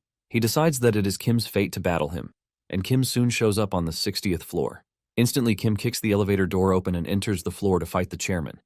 However, while Kim is on his way to the 60th floor, Panda kicks butt in the other building to search for Ramo. Even though most of the guards rush to the building that Kim is in, she realizes there are still a lot of them here. Rai suspects that Ramo might be in the building they're in, and that the child Kim is looking for might also be there, so Panda suggests that they can save both of them. Suddenly, a guy with a weird voice shows up and asks them why they're causing trouble. He greets the intruders and asks if they also brush their teeth 3 times a day. Apparently, this guy is named Tong, and he's Giant Food's third in command. He adds that brushing one's teeth is important and advises them not to skip it because of laziness. Rai wonders what on earth he's saying and asks why he doesn't just speak after they're done brushing. Immediately, Tansai recognizes Tong, so Rai asks if the guy is strong. Tansai believes he most likely is because Tong is like Chairman Og's left-hand man. Eventually, Tong asks Tansai why he's here instead of doing his job, but Tansai is surprised he remembers him since they've only met once or twice during the city ceremony. Tong replies that he doesn't know his name but never forgets faces, especially because managing customers is important in the food industry. Tong mentions his senior, Baekwa, and points out that Tansai is the psychopath's subordinate. Shocked, Tansai walks over to Tong, much to the lady's surprise, and tells him that these people are the criminals who killed Chairman Hyul of Gourmet Company. Shocked, Panda calls out to him and Rai screams that she knew he would do this. Panda asks if he's betraying his comrades, so Tansai tells them he's never thought of them as his comrades. He asks Tong to please arrest these criminals, and Tong says he seems to understand the situation now. Tong labels them as street people who are endangering Giant Food, and he activates his ability called Banquet Within the Mouth to take care of them. His mouth enlarges and a long tongue comes out, which could be where he got his name. He uses an ability called Canine Teeth Skewer to shoot a destructive tooth that pierces Panda's arm. Panda tries to pull out the tooth, so Tong tells her he was aiming for her head, but she dodged it. After that, he releases another attack called Front Teeth Knife, and the ladies jump out of the way to dodge it. Rai realizes he's using his teeth like weapons, but Panda warns her to be careful so she doesn't get hurt. Next up, Tong leaps into the air and releases giant teeth to crush them with a move called Molar Pounder. The ladies watch the teeth fall toward them, but Panda quickly uses her matter solidification skill to change the form of her hand and punch back at the teeth. The teeth immediately break apart, and Tong admits her ability is impressive. But he adds that his teeth immediately grow back once they're broken, so he has the advantage in a fight of endurance. Panda realizes it's just as she thought, she can't fight with force like Kim. Meanwhile, Kim spots Barry and Professor Nogel, whom he's seen before. He wonders if the fat guy wearing a flashy suit is Chairman Og, but Hyunjong calls out to her teacher and wonders why he looks so different. Professor Nogel mentions that there must have been another guardian at the school and that he must be the reason one of the trucks didn't return. However, Kim realizes they're using Hyunjong as a hostage, but he also remembers they can't harm her since they need her as an ingredient. Suddenly, Chairman Og asks and confirms that there are just 2 minutes left for Hyunjong to be ready. So he tells them that this is all the time he needs to deal with this guy. Chairman Og rushes at him to avenge Hyol and tells Kim that he'll be the opening ceremony for his resurrection. In another flashback to a day in the life of the Kim family, the principal asks the newly brought in Hyunjung if she has a name. She suddenly starts to furiously look through her pocket. But when she finds nothing, she tells him she doesn't have any. Although she wasn't trying to be funny, this makes the principal laugh, and he decides to name her Hyunjung.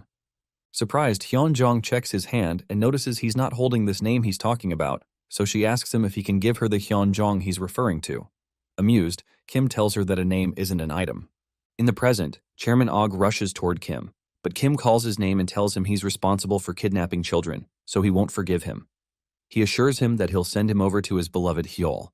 With a single punch, Kim hits Og in the stomach and blows a huge hole right in his middle. The strength of the punch is so great that it shatters the glass walls on that floor. This shocks Professor Nogel that Og was taken out with one punch, and it's clear Chairman Og is dead. For a moment, Kim looks at his hand and then watches Og's body drop to the ground. Kim walks toward Hyunjong, but Barry stops him. Kim asks if he's still trying to stop him, so Barry points out that he doesn't look stronger than Chairman Og. He tells him he's still at this because the fight hasn't even started. He asks if he thought this was already over, and Kim notices that Og's blood has started to form together. Suddenly, Og's ability is activated and the blood turns into a noble blood vampire. Og admits that this is the first time he's fought with this form since the war, and he explains that he feels like he's waking up from a long sleep. He admits that Kim's punch was good, and he can't believe his human body exploded so easily. Kim quickly jumps at him to attack and blasts through the vampire's head with a punch. However, a blood hand forms out of the blood vampire and grabs Kim. Og tells him that this isn't his head just because it looks like it, and he tells him all the parts of his body are one blood flow that can move as if it has its own soul. Apart from that, he can also change his flow and density to grab him, but Kim won't be able to lay a hand on him. He crushes Kim with spikes of blood and tells him this is the reason he became blue blood and the strength that keeps him at the top of the city. He calls Kim a street amateur and asks him if he now understands. Meanwhile, Barry deduces he was right to believe Chairman Og would win this battle. However, since this opponent could defeat Razul, he decides to take some extra precautions and radios the person closest to the isolation ward containing the children. He learns it's Razul, so he asks them to tell Razul to bring the other child to the chairman's room. Shortly after, one of the guards tells Razul to bring the kid, so Razul asks for a minute. He soon asks Ramo if she knows where Hyunjung was taken since she's smart, and Ramo admits that she does. Because of that, he tells her there's no reason for him to keep acting like he's friends with her, and he tells her he's been told to bring her to where Hyunjung was taken. When he asks her to follow him, Ramo tells him she has one last thing to ask him. She admits that this place was scary at first, and she didn't like how they were nice to her because they wanted something from her. But as time passed, she realized it wasn't that bad, and she became quite happy because of him and Hyunjung. She says it would have been better if they had met under different circumstances, so Razul asks her what it is she wants to ask. She asks him if he considers her a friend, and that shocks Razul. Eventually, he smirks and admits that he doesn't at all. He explains that he's employed by the city, and he only took care of them because he was being paid to do that. He asks her if she was really that happy just because he was nice to her, and admits he didn't feel even a little affection toward them the whole time.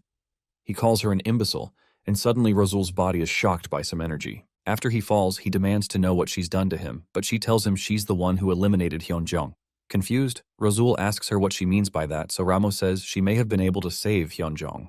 She admits that she could have left this place if she wanted to, but she didn't because Hyunjung was here and she couldn't escape without her. Because of that, she chose the rational decision to be the one that would be chosen instead of Hyunjung. However, Hyunjung ended up being the one who was dragged away, and now her plan has been rendered useless. Ramo tells Razul that she's a good-for-nothing and calculative kid. She tells him of an unwritten law among people with superpowers, which says that all superpowers are two-faced, so he has to be careful with who he interacts with. Apparently, her ability has a very precise condition that must be fulfilled for it to work, and she activates the ability called Morning of Repentance. Apparently, when someone lies to her, a bell rings in their heart, and if that bell rings over 100 times, she can control that person. So for someone like him who makes a living through lying to others, she knew this condition would soon be fulfilled. She also thanks him for lying to her just now, when he said he never cared about them. Meanwhile, the guard outside realizes Razul is taking too long, so he considers going in to check on him. He opens the door to ask him to hurry up, but the guy gets a card buried in his head.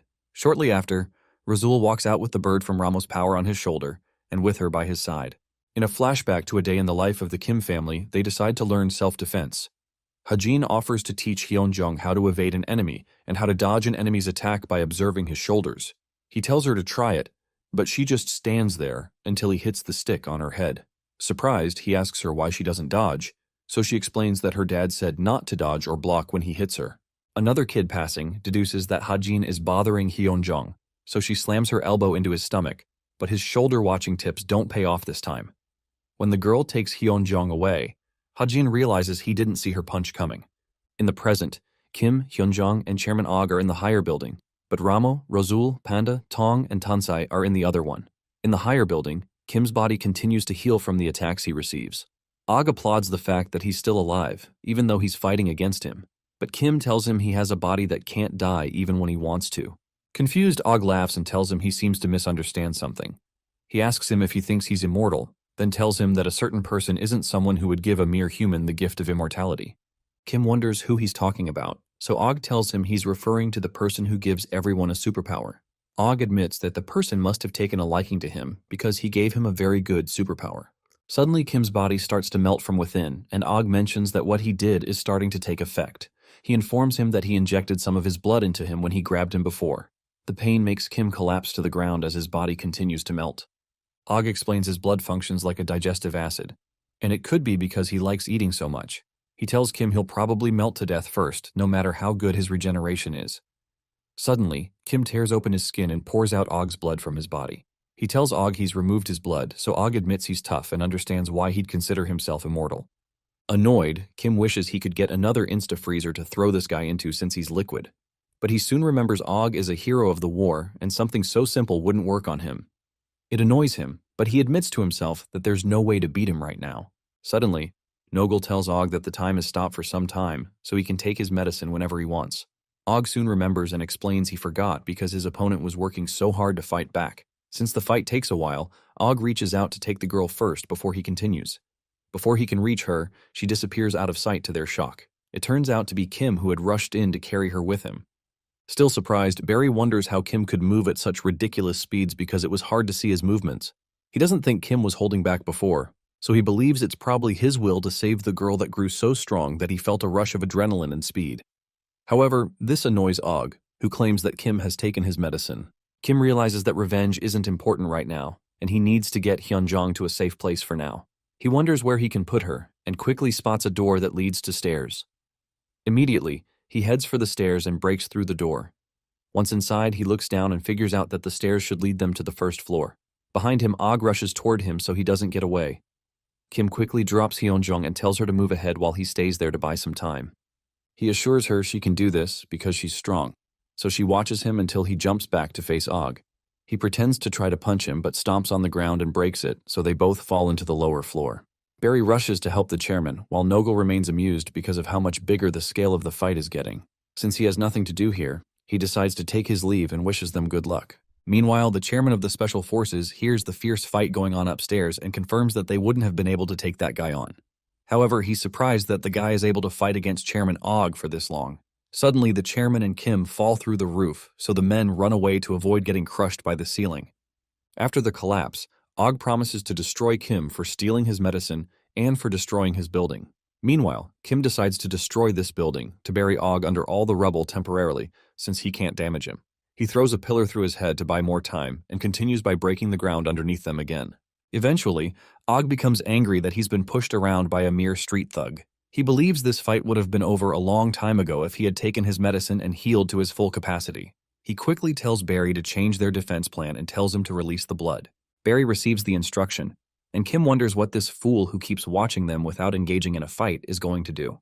Suddenly, Barry activates his ability called the World Within His Pockets and opens his jacket. This ability allows him to store any object in his pocket with the condition of a daily limit. At the chairman's orders, Barry has been storing a bit of Og's blood every day. The amount he's stored up so far is equivalent to the size of a tsunami. Since the source of a vampire's power is blood, the blood that was being stored to be used after Chairman Og's full recovery is what is being released now. With this, Og will be able to use the power he had in his prime years. Meanwhile, Hyunjong makes her way down the flight of stairs. Suddenly, she slips and falls downwards to the end of a staircase. Her body becomes bruised, and she gets a nosebleed, but she manages to get back up. However, she begins to tremble when she gets up and suddenly collapses again. While on the ground, she remembers how Teacher Kim told her she's strong, so she reminds herself that she is. Because of that, she gets back up and continues walking. On the other hand, people usually refer to animals when referencing strength. For example, they refer to a body tougher than a bear, a speed faster than a horse, or a grip sturdier than an alligator's teeth. No matter how strong humans are, they're nothing when compared to the power of the force of nature. Kim struggles as he's overwhelmed by the force of Og's blood. He tries to fight his way out of it, but he's soon overwhelmed by the flow while Og laughs maniacally. Og tells him that even his superpower can't defeat the sea, and Kim is soon swallowed up in the sea of blood. When he starts to choke, Og tells him to give up and accept his end. The light soon goes out in Kim's eyes and his body starts to melt. Og tells him it's over, but he suddenly feels a strong pang in his heart. Og realizes he's in trouble because he's getting more pushback than expected from using his superpower. He decides that he needs to get his medicine immediately, so he extends his blood into the staircase to find Hyunjong. Once inside, he starts to sense the little girl's blood and he soon spots her in one of the staircases. When Hyunjong sees him, it's too late, because he lunges towards her to catch her. Meanwhile, Kim realizes that Hyunjong is in danger, and he realizes he can't save her because his body is almost entirely disintegrated. He admits that he's not strong enough to defeat Blue Blood on his own. Suddenly, he hears a voice tell him he has to go back because he promised to protect the kids. He sees a man wearing the red mask, reminding him that he promised the principal, and he also promised Soyeon to come back. Surprised, Kim asks him who he is, so the person tells him that he's the author who guides the stories of those who bear this mask. The person explains that this mask can elevate your emotional state, but can also sometimes keep a person from coming to terms with their true emotions. However, he explains that this line can become blurred as Kim's emotions become more and more aggravated. He adds that the fact that he can't remove this mask is proof that he hasn't been true to his emotions. He asks him if he's not angry and if he doesn't care about what happens to the girl, so he asks Kim to let his true emotions burst out. As Og is about to grab the girl, his insides suddenly explode and Kim is released. With eyes full of rage, Kim appears without his mask and declares that he won't lose another one of his children. This annoys Og, who asks him how much stronger he can possibly get. Og knows superpowers aren't like muscles, and as such, using it a lot doesn't make the superpower stronger, but only makes the user more efficient. Although he can increase his strength by taking in more blood, he knows others can't become stronger just by a change of heart, and he wonders who the heck this guy is. Regardless, he tells Kim it doesn't matter if he's gained more strength because he can't stand the power of the sea of his blood. Og determines to consume both Kim and the child, but Kim leaps up and tells him all he needs to do is land one punch. Kim's punches develop into several in one, and Og's body starts to tear apart in various points. He wonders how his body's getting blown up without Kim even touching him. Then he realizes that Kim is using his fists to create wind pressure strong enough to lift him up. Kim pushes upward, and the force of his power pushes Og up until the blood spills out of the top of the building. Eventually, Kim tears through Og's body, which annoys him. Suddenly, Kim notices something coming out of Og's body. Meanwhile, Barry is blown away by the force of the blood, and he finds himself somewhere else. When he looks outside, he realizes that he was thrown all the way to the other building, and he can't believe Kim is able to do this to the chairman. The display of this guy's strength reminds him of another hero named Van Deel of the Titan Hand.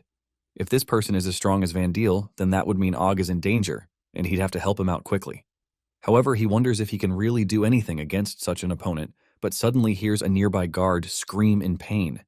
Barry realizes there must be enemies in this building too, and he wonders who. As he's about to bring out a weapon, Razul appears and tells him he's the one. Surprised, Barry calms down and asks Razul what happened, so Razul explains that he had to take the guy down because he was a street person disguised as one of them. He asks Barry why he's here and not in the other building, since he was bringing the girl to him, so Barry confesses that the opponent threw him all the way here. Razul jokes about the sound of his crash, then asks if Chairman Og is safe, so Barry tells him that Og is in danger and confesses that it's a good thing they ran into each other. Barry explains that they have to keep this girl hostage so they can buy some time, then Barry asks the girl to follow him. Immediately, Razul throws a card at Barry's head, which shocks him. Somehow, Barry manages to catch the card and he asks him what's going on because he hates surprises. Razul is surprised he caught the card, so Barry tells him he didn't expect him to betray them for no reason. Barry asks if the street people bribed him, but Razul tells him there's another reason. Barry doesn't believe anything can be more important than money to Razul, so he offers to pay him double of whatever the street people offered him. However, Razul attacks him with some other cards and tells him there's another reason. Barry blocks these attacks too and tells Razul that he liked that they could make use of him as long as they paid him well, even though he was from the streets. Annoyed, Barry tells him this is greatly disappointing, then brings out some guns. However, Razul jokes that he doesn't really care if guys like him anyway and dashes towards him with another card. When he launches a few more cards, Barry starts firing. Suddenly, Razul directs some of the cards to attack Barry from the side, but he's good with guns and is able to fire them down. After that, Barry drops the pistols, then charges at Razul with a sword and another pistol. He tells Razul he's the best killer and he's fit to even rival him, but he keeps cutting through Razul's cards as he closes in on him. When he gets close, he fires more shots that Razul blocks, so he jumps over Razul's head and almost stabs his head with the sword. Before he can do that, Razul blocks with his card, but Barry kicks one of his legs. That makes Razul stumble, so Barry tells him that he's currently weaker than he is since he's lost an arm. Meanwhile, Kim notices the thing that came out of Og's body and guesses that it must be the source of the blood. When he recalls that Og had told him that the one that gives power never gives out immortality and omnipotence, he decides that this thing must be Og's weakness. Immediately he jumps towards it, but Og quickly covers it up with spikes before he can get closer. Regardless, Kim breaks through the spikes and lands a punch at what appears to be his heart. The attack makes Og scream and his blood spills around. Around the building, workers run away so as not to be hit by the rubble when they realize the building is falling apart. Kim soon lands back on the roof and finds a portion of Og's heart there. He notices this part of his heart didn't explode, which intrigues him. Og's form appears out of the clump, then he asks Kim to stop and admits defeat. Kim asks him what that clump was that came out of his body, so Og tells him it's the cancer that's plaguing his body. He explains that it's a side effect that came from overusing his superpower during the war. Even when he turns into his blood vampire form, the cancer doesn't disappear and has grown over time to become this big. Kim notices that he seemed to be in pain when he hit it, so Og explains that the cells that form this tumor are part of his own cells. When this tumor experiences danger, it absorbs his blood to protect itself. Just now, it absorbed and used most of his blood to protect itself from the punch. Og admits that he's been acting like a child recently because of his illness and promises Kim that he won't bother his children again. He begs him to have mercy on him because he's lost. But Kim remembers how he almost eliminated Hyunjong and tells him he's already crossed too many lines. He tells him he should have never laid hands on his children to begin with. Og promises to give him whatever he wants if he spares his life and offers him money and fame. But Kim tells him that he doesn't need it.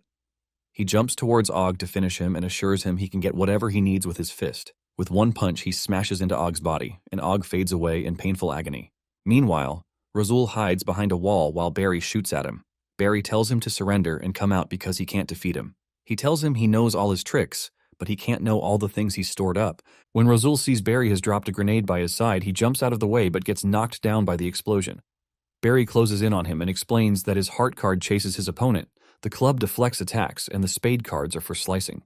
When Razul directs a diamond card at him, Barry tells him he knows that he uses the diamond card to restrain his opponents when he's in danger.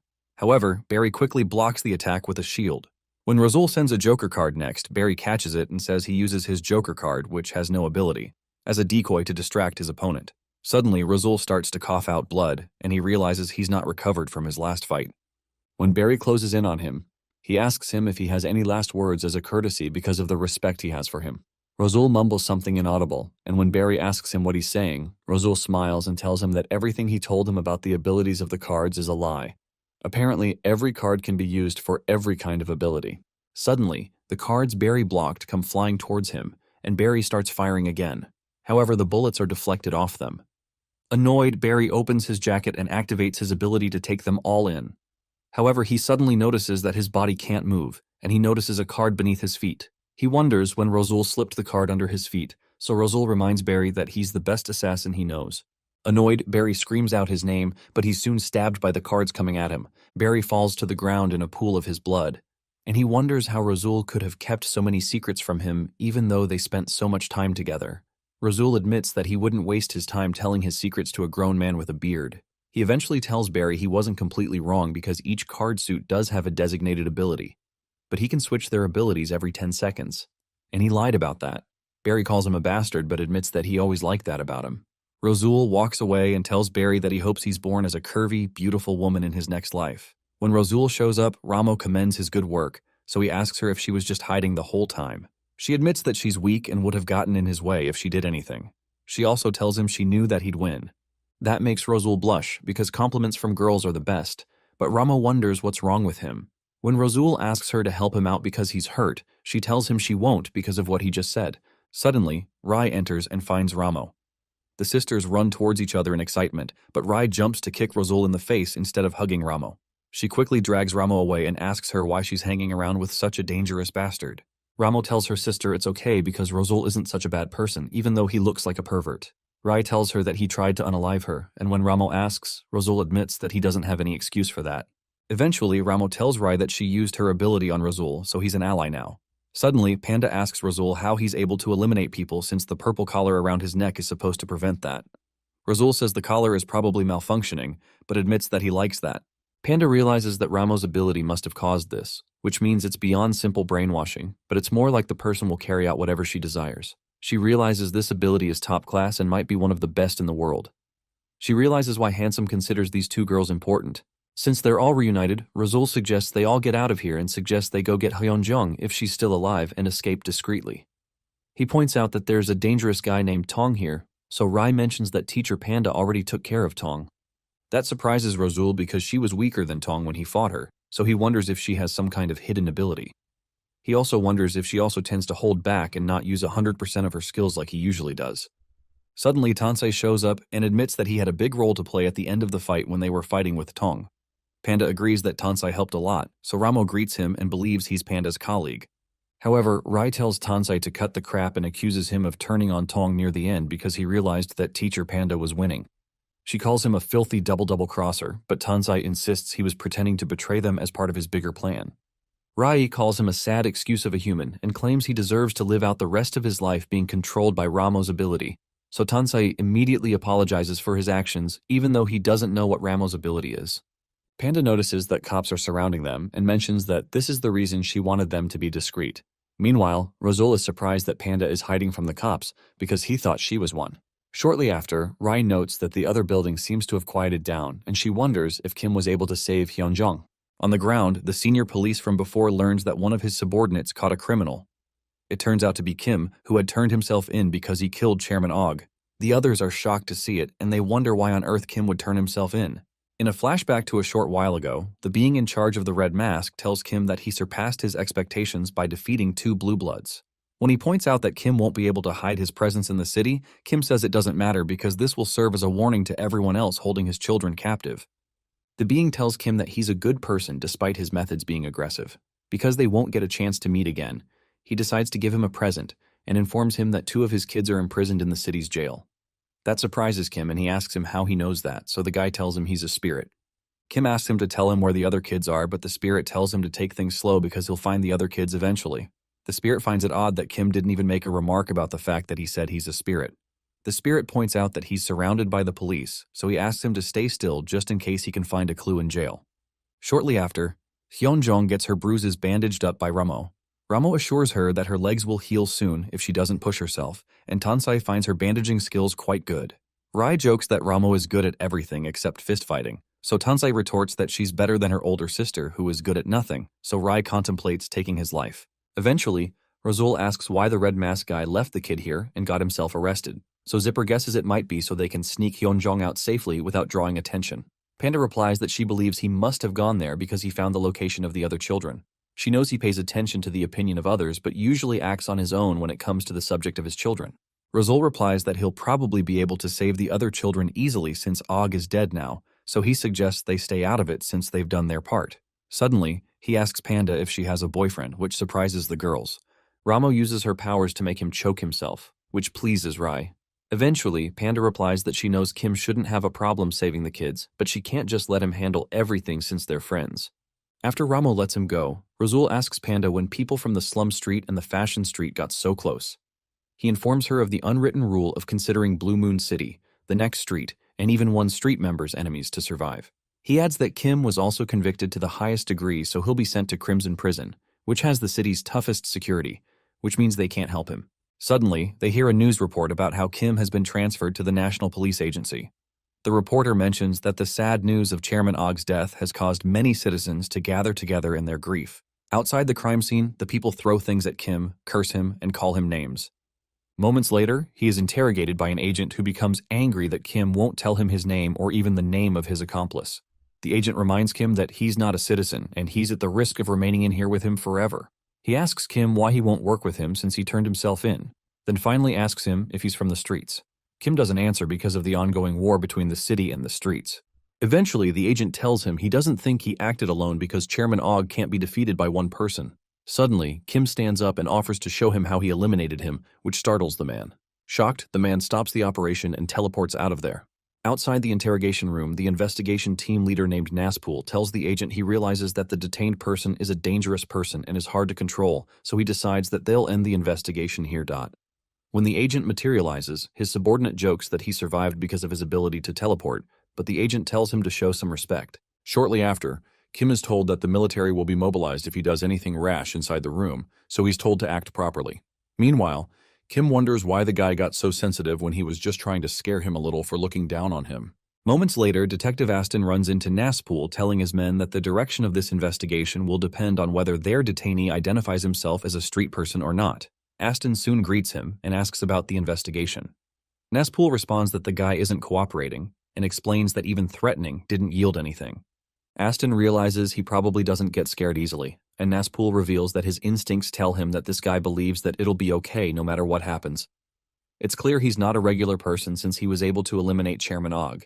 He admits that he got goosebumps seeing the guy since he kind of reminded him of the dreaded Baekwa. When the other detectives hear that, they cringe and ask him not to mention that cursed name.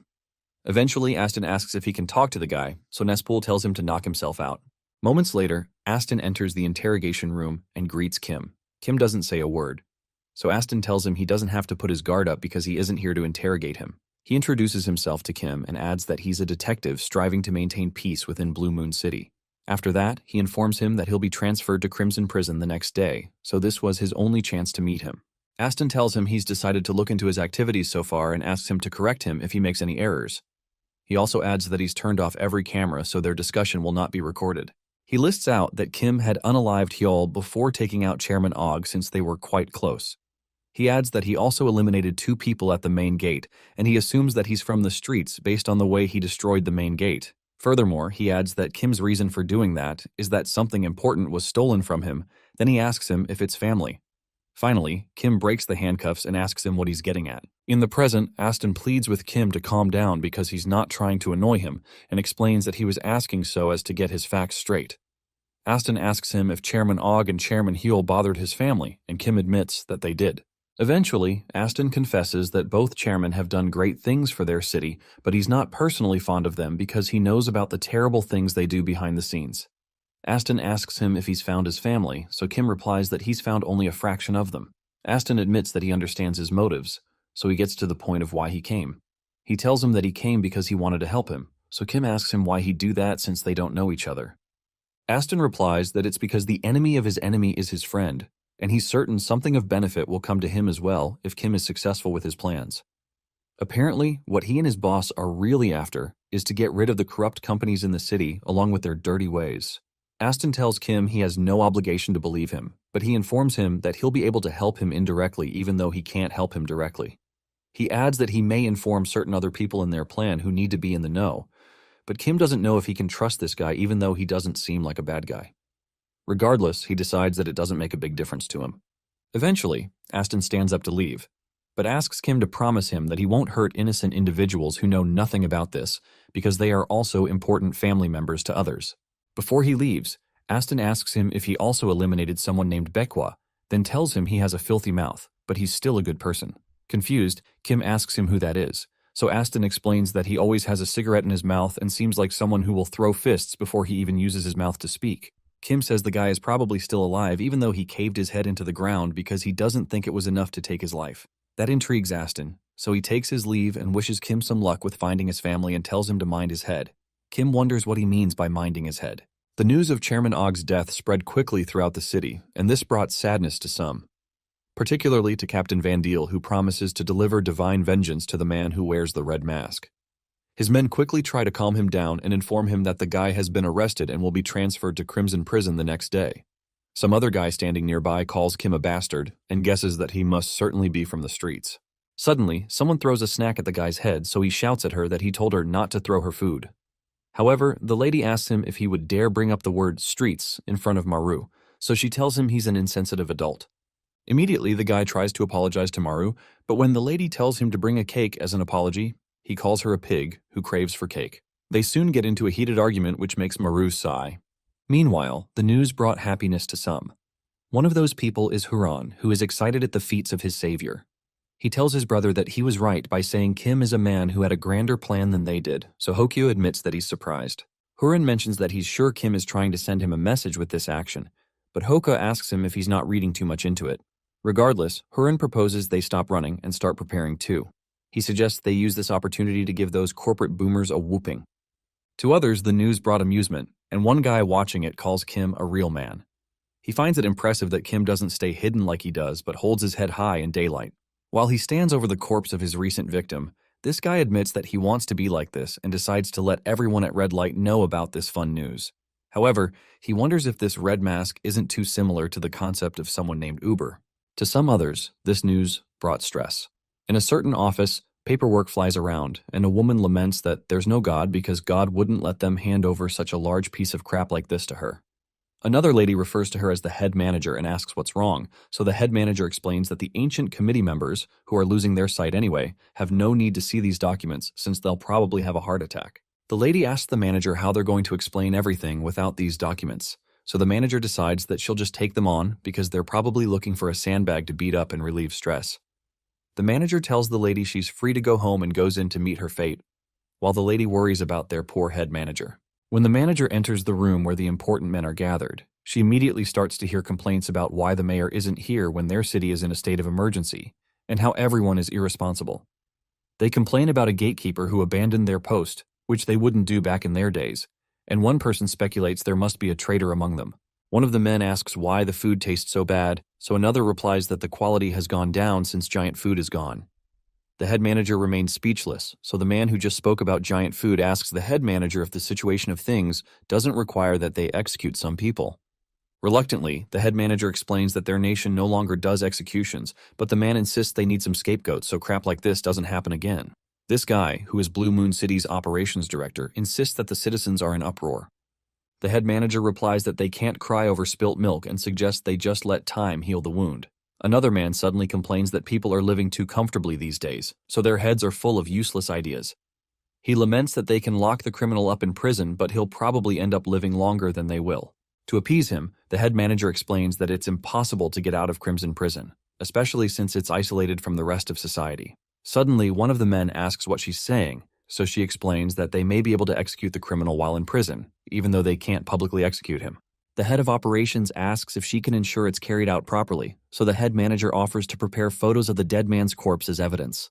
One of the men tells her to take Kim's life painlessly, as this is the only mercy they'll grant him. The next day, the police begin transporting Kim in a crate and give him the code Red 00. Nearby, Aston asks if they usually transport prisoners like this, so Nazpul tells him they don't. Apparently, because he broke the handcuffs around his wrists, they have to use extra security to ensure he doesn't escape. Nazpul gloats over the fact that they're transporting him in a container that was custom-made for the prisoner by a company that specializes in such. Meanwhile, Aston hopes that Kim is able to find the rest of his family. In another flashback to a day in the life of the Kim family, the kids wear pajamas that the teacher has made for them during bedtime. Once in a while, a kid falls asleep before he is able to change. This time it's Hajin, and Soyeon tells him to change into his pajamas. Instead, he decides to sleep naked. In the present, Kim arrives in Crimson Prison late at night. He's met by the head manager, who accuses him of being the shithead responsible for all her headaches at work. Kim is chained to a contraption, and the head manager asks why he's allowed to wear a mask since criminals aren't allowed to. The guard close to her explains that they've been unable to get it off him, so she tells them to leave it. Meanwhile, Kim wonders if this is really a prison, especially because he can't find any other prisoners in the cells. He finds this woman suspicious too, and she soon tells him that trapping him here in this prison has taken something off her plate. She laments about how those stupid boomers always boss her around and wonders if she should just eliminate all those old men. The guard beside her pleads with her to exercise restraint because she can't mess with them just yet. The head manager agrees and admits she was just talking shit. Suddenly, the floor they're standing on goes into the ground and Kim realizes it's acting like an elevator. Eventually, the head manager tells him they're about to forget about the annoying outside world and have some fun. She suddenly takes off her clothes and excitedly states that she's about to enter her own world. They go down into a dark place where people chant the name Lucy. Suddenly, another woman appears on an underground stage and welcomes the head manager, whom she refers to as Lucy. Nearby, another man starts to play the violin, and some puppet spoons show up to give Lucy a welcome display. They're soon put in the limelight, and Lucy appears to receive the praise of the crowd with Kim and the guard behind her. Lucy thanks the crowd for their patience and asks them if they've been enjoying Lucyland so far. All their excitement touches her, so she asks them to scream if they're enjoying it, and droves of people wearing masks and holding lights scream in response. Kim wonders what on earth is going on and realizes this lady is more messed up than Hyul. Lucy explains that Lucy Land is a place full of happiness and fun, but a brief interruption is soon made to inform everyone to put on their masks because only Lucy and the disgraceful criminal are allowed to show their bare faces. For their verified visitors who were allowed admission into Lucy Land, they have games that include roulette, blackjack, poker, and several others, with free room and lodging included. After that, the ads come up, and they're told that they must place their bets on a token if they want to gamble. Apparently, each living criminal is referred to as a token, and the minimum bet is $100,000 per token. One of the prisoners begs for help while the guard points a gun at his head, but the guard just explains that they won't be held responsible for any lost, broken, or disqualified tokens. They're also told the requirements and price to place bets can change at their discretion, with no refunds provided. The game soon starts, and a wheel is turned, which eventually lands on the number 21. One of the prisoners is relieved that he's safe while the guy next to him screams in horror. Immediately, the guard opens fire on the guy who screamed and wastes him. When that's done, the visitors are told that they don't reuse tokens and that what happens in Lucy Land must stay in Lucy Land. Apart from that, the winner who has the winning number gets an immediate cash prize. Lucy tells them not to worry that people are being eliminated because all the criminals used as tokens are either street people or criminals who have committed acts of sin. She soon approaches Kim and notes that he won't be unalived so easily. She decides to make him her greatest showpiece since she's the one who eliminated Chairman Og. She climbs on him and confesses that she's getting excited just thinking about it. Suddenly, Kim tells her he has a question, so she asks him what kind of question. Suddenly, a puppet appears to give her answers to possible questions, which include the fact that she likes women more than men she has no intention of letting him live, and her favorite food being pasta. Kim asks her if there was a child among any of the tokens used recently, and threatens something if there was. But Lucy immediately tells him there wasn't a child, and stops him from asking questions. Kim is confused, so Lucy tells him talking to her is a privilege, and the others there chime in to tell him to shut up. After that, she tells him goodbye, and Kim is dragged into a deeper level of the underground bunker. Meanwhile, in the Lucyland basement area, two guards notice it's getting noisy above and figure that they'll probably start slaughtering criminals again, which is fun. One of the guards tells the criminals working there to keep coming if they don't also want to become tokens. The men work in the mines, and Hajin does some digging nearby. He complains that these foolish men won't even let them take breaks, so he asks an old man next to him if prisons are always this messy.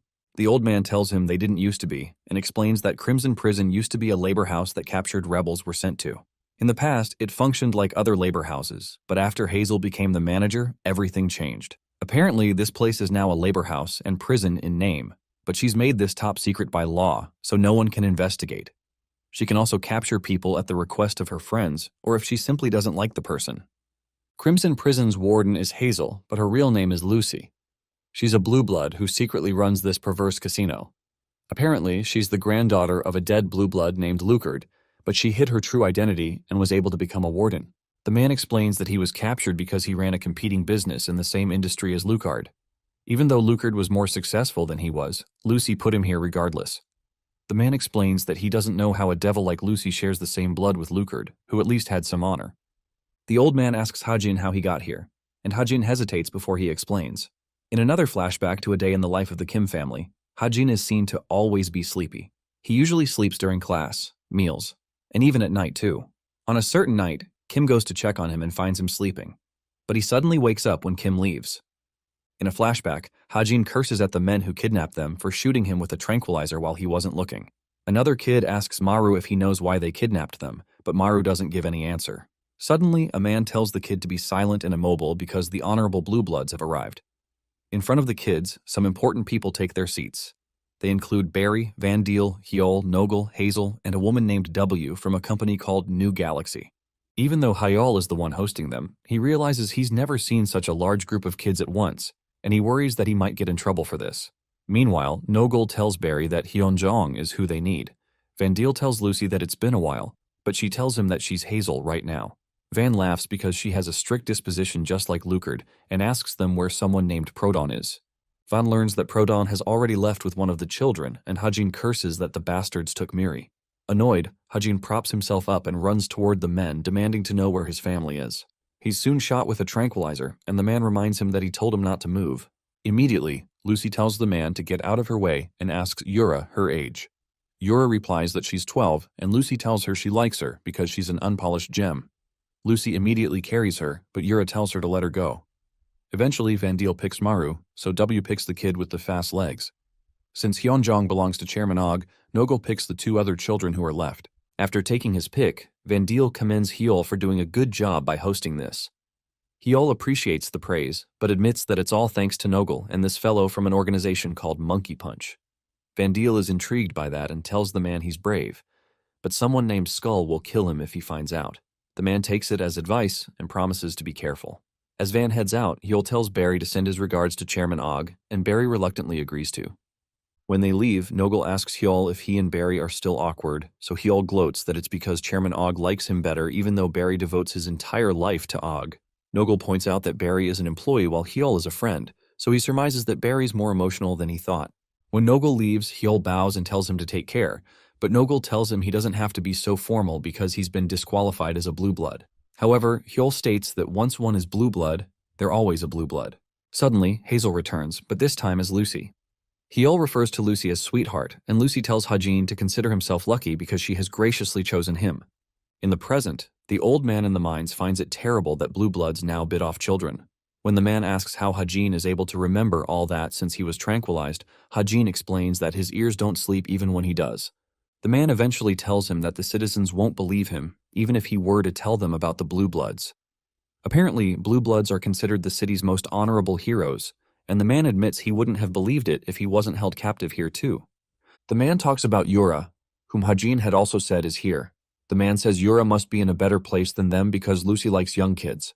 Hajin finds that hard to believe because he's also here, so the man clarifies that Lucy likes young girls. Eventually, the man assures Hajin that he won't be used as a token as long as he keeps quiet and obeys orders. However, Hajin thinks about escaping once he can find Yura. Suddenly, the old man reminds him that he told him to keep quiet and follow orders, so Hajin wonders how he heard his thought and asks if he has superpowers. However, the man just clarifies that he's pretty old and knows what a kid is thinking. He adds that even the hardest criminals can't escape Lucy Land because the security of the prison is insane. The man explains that it's impossible unless he's unexplainably strong. Regardless, Hajin tells him to watch as he breaks Yura out of here. Meanwhile, Lucy receives some tea from a talking teapot. She becomes angry and tells the teapot to also give her lover some tea too, so the teapot starts to blush and confesses that she's shy because Lucy's lover is her type. Lucy admits that her lover is their ideal type, but she mentions that they need to be perfect. The teapot reluctantly agrees, then gives Yura some tea also while she's strung to some puppet strings. From Yura's eyes, it seems like life has been sucked out of her. In another flashback to a day in the life of the Kim family, the principal is suddenly stopped by someone. It turns out to be Hajin along with some dangerous-looking men, and Hajin asks him what he's holding in his territory. Hajin tells him to drop half of what he has as a toll fee, and the principal finds it amazing that a kid is leading these men. He finds that amazing, but still whoops their behinds, and he names the boy Hajin. While the principal carries him away, Hajin wonders how this oldie is this strong. The principal tells the others that they've grown up and tells them to go earn an honest living by themselves. In the present, Kim is asked if he has any last words. Kim finds the whole thing more like a show than a punishment, and he's approached by dolls on every side. Lucy soon appears with Yura on her leg. Then she reminds him that he's going to be the star of her biggest show. She explains that the audience are seriously craving to see the person who eliminated a famous blue blood hero. Lucy asks him to show them his beautiful screams of pain to satisfy their cravings, and the men around him soon open fire on him. Lucy remembers that her father always told her that one had to be perfect to lead the city as a blue blood. She remembers following her grandfather's teachings, and it felt like they controlled her every day in order to train her to be perfect. After some time, her grandfather Lucard passes away suddenly, and Lucy felt freedom for the first time. The life of freedom eventually became painful because she felt lost and meaningless because all the guideposts she's been following for life were suddenly gone. She didn't know where to go, what to do, or who to ask. All of a sudden, she realized that a controlled life is a perfect life. Because of that, she decided to split her identity into two people, Lucy and Hazel, who would serve to control each other. It was at that point she believed she became a perfect being. She believes blue bloods were just born into the right generation and got lucky. She believes W is a fanatic who believes in a ridiculous god, and the only person she can relate to is Hyol, since they were raised similarly. She considers herself different because she didn't ride on her grandfather's success, but got her success with her own skills. She considers it her destiny to lead the pitiful citizens and believes this was the perfection that her grandpa always longed for. Unexpectedly, someone appears before her that disrupts her perfect life, and that person is the person in the red mask. In the present, she wonders why Kim isn't dying after they've tried fire, electricity, bullets, bombs, and everything else on him. At this point, his body isn't even scratched, so she realizes there's a problem. Meanwhile, Yura spots the man in the mask and refers to him as someone called Redman. Meanwhile, Kim realizes that bullets stopped penetrating him after his fight with Og. His body has gotten so strong that he doesn't even need to regenerate. Suddenly, he wonders why things have gone quiet and tells Lucy he's coming for her if she's run out of ways to eliminate him. With one punch, he breaks open the door of the place he's trapped in, and the puppets around Lucy lament that they're in a bind. Annoyed, Lucy tells them to go stop him, so they rush to do that. Kim wonders how dolls are supposed to stop him. So two skeletons who work as Lucyland Court Judge and Supreme Judge appear over Kim to tell him he must be punished for disrupting the order of Lucyland. The dolls all attack to protect Lucy, but Lucy snickers at that since she's just using them to buy time. She decides that it's time to use a special doll. Apparently, even after being warned by the mayor of the city, Professor Nogel continued human experimentations, some of which yield Woodcutter and his companion. Out of the biological weapons he created, Nogel considers the Black Series the best, and he gave it to Lucy because he has nowhere else to store it. Lucy decides to use her perfect doll superpower on Nogel's experiment so she can create perfection itself. Meanwhile, the judges and the other dolls have their behinds handed to them. Some of the guards make a run for it when they watch him take out all the dolls, and they realize he's really dangerous, especially since he could take out Chairman Og. Later, Kim goes to retrieve his clothes because he can't lose them after borrowing them. After putting them back on, he wonders how he can find Lucy. Suddenly, he's approached by the black monster who's seen wearing a gray mask. The black monster towers over Kim, and our guy wonders what on earth this is. There's a television on the black monster's head, and Lucy shows through it and tells Kim that he's created a stain in her perfect life. She accuses him of freaking Lucyland beyond repair and tells him he's destroyed all her dolls. Angry, she accuses him of messing up her show and the order of Blue Moon City. While angry, Lucy clings to Yura and starts to cut her flesh with her fingernails. Suddenly, Kim spots Yura, but Lucy controls the black doll to take him out. The black doll slams its hand on Kim, releasing such huge power that it knocks down the guards that are trying to escape and wrecks things in the prison. After the smoke settles down, Kim tells her that he's already given her plenty of opportunities to eliminate him, but she's failed miserably, even though she always talks of perfection. It shocks Lucy that he was able to survive that hit, so Kim shows her a proper hit, and his punch launches the black doll backwards through several walls until it breaks into the room where Lucy is keeping Yura. She's almost thrown off her throne by the energy, so Kim tells her that her beloved Lucyland will cease to exist. In another flashback to a day in the life of the Kim family, Kim finds Yura walking around at night, so she tells him she can't fall asleep. Later, while they're chatting, she points to a certain direction and tells him that it leads to the slums. She asks him why no one comes to the school from there, so Kim tells her that there's a rumor that a monster lives around there, and that could be the reason.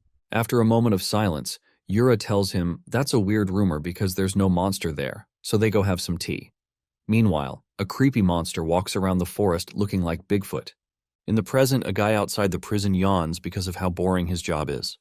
He knows others are covering Chairman Og's funeral, but he can't believe that he's stuck here with the job of creating a documentary of the prison.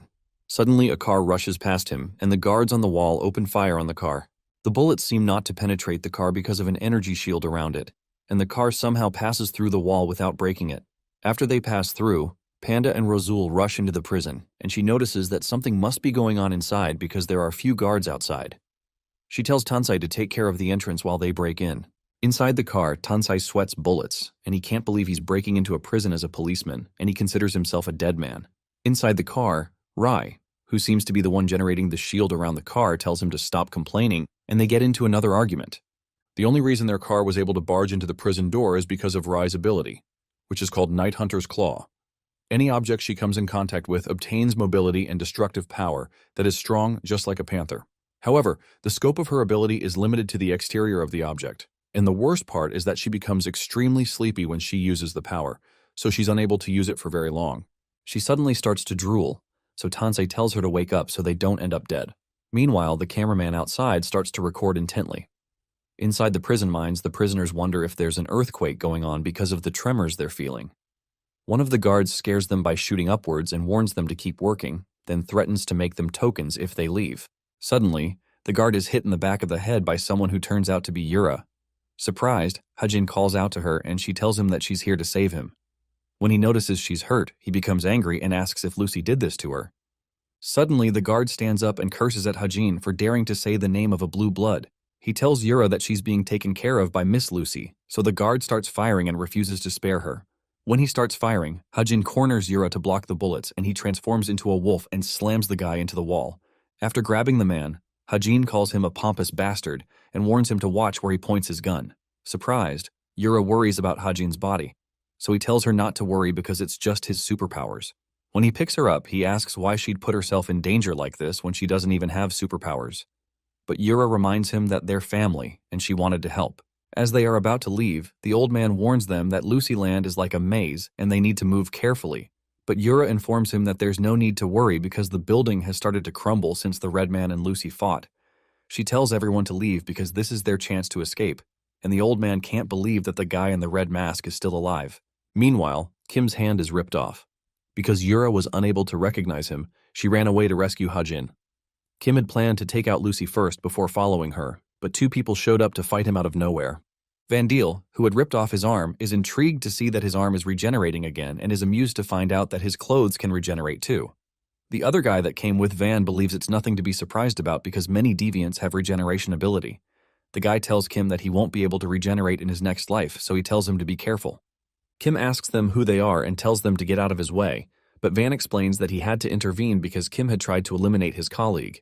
Kim asks if he's a blue blood, so Van tells him he's Titan Hand's chairman, and the other guy introduces himself as Proton, Ice Chamber's chairman. Apparently, Nogel had informed them that he felt his experiment was destroyed, so they rushed here and saw this. Van admits that he usually doesn't like to intervene in other people's business, but this is different. He calls Kim a criminal who has disrupted the peace of their city and says he has to be punished immediately. Realizing he's outnumbered, Kim realizes he's in a bad spot and he hadn't been expecting this. Van points out that he's been enjoying until now because he's been having fun destroying people who are vital for the city.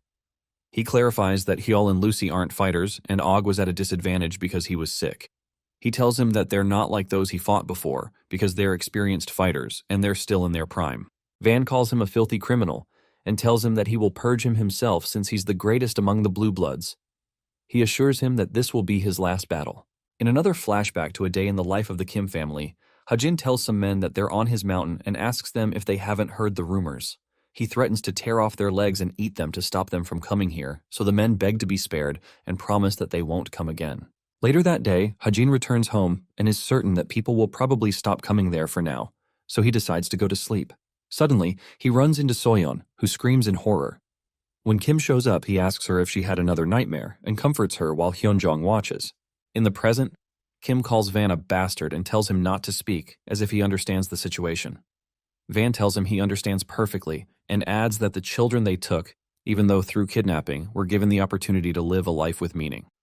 Kim points out that one of the kids was going to be used as medicine, while the other would be used as a doll, and that's nothing like a good opportunity.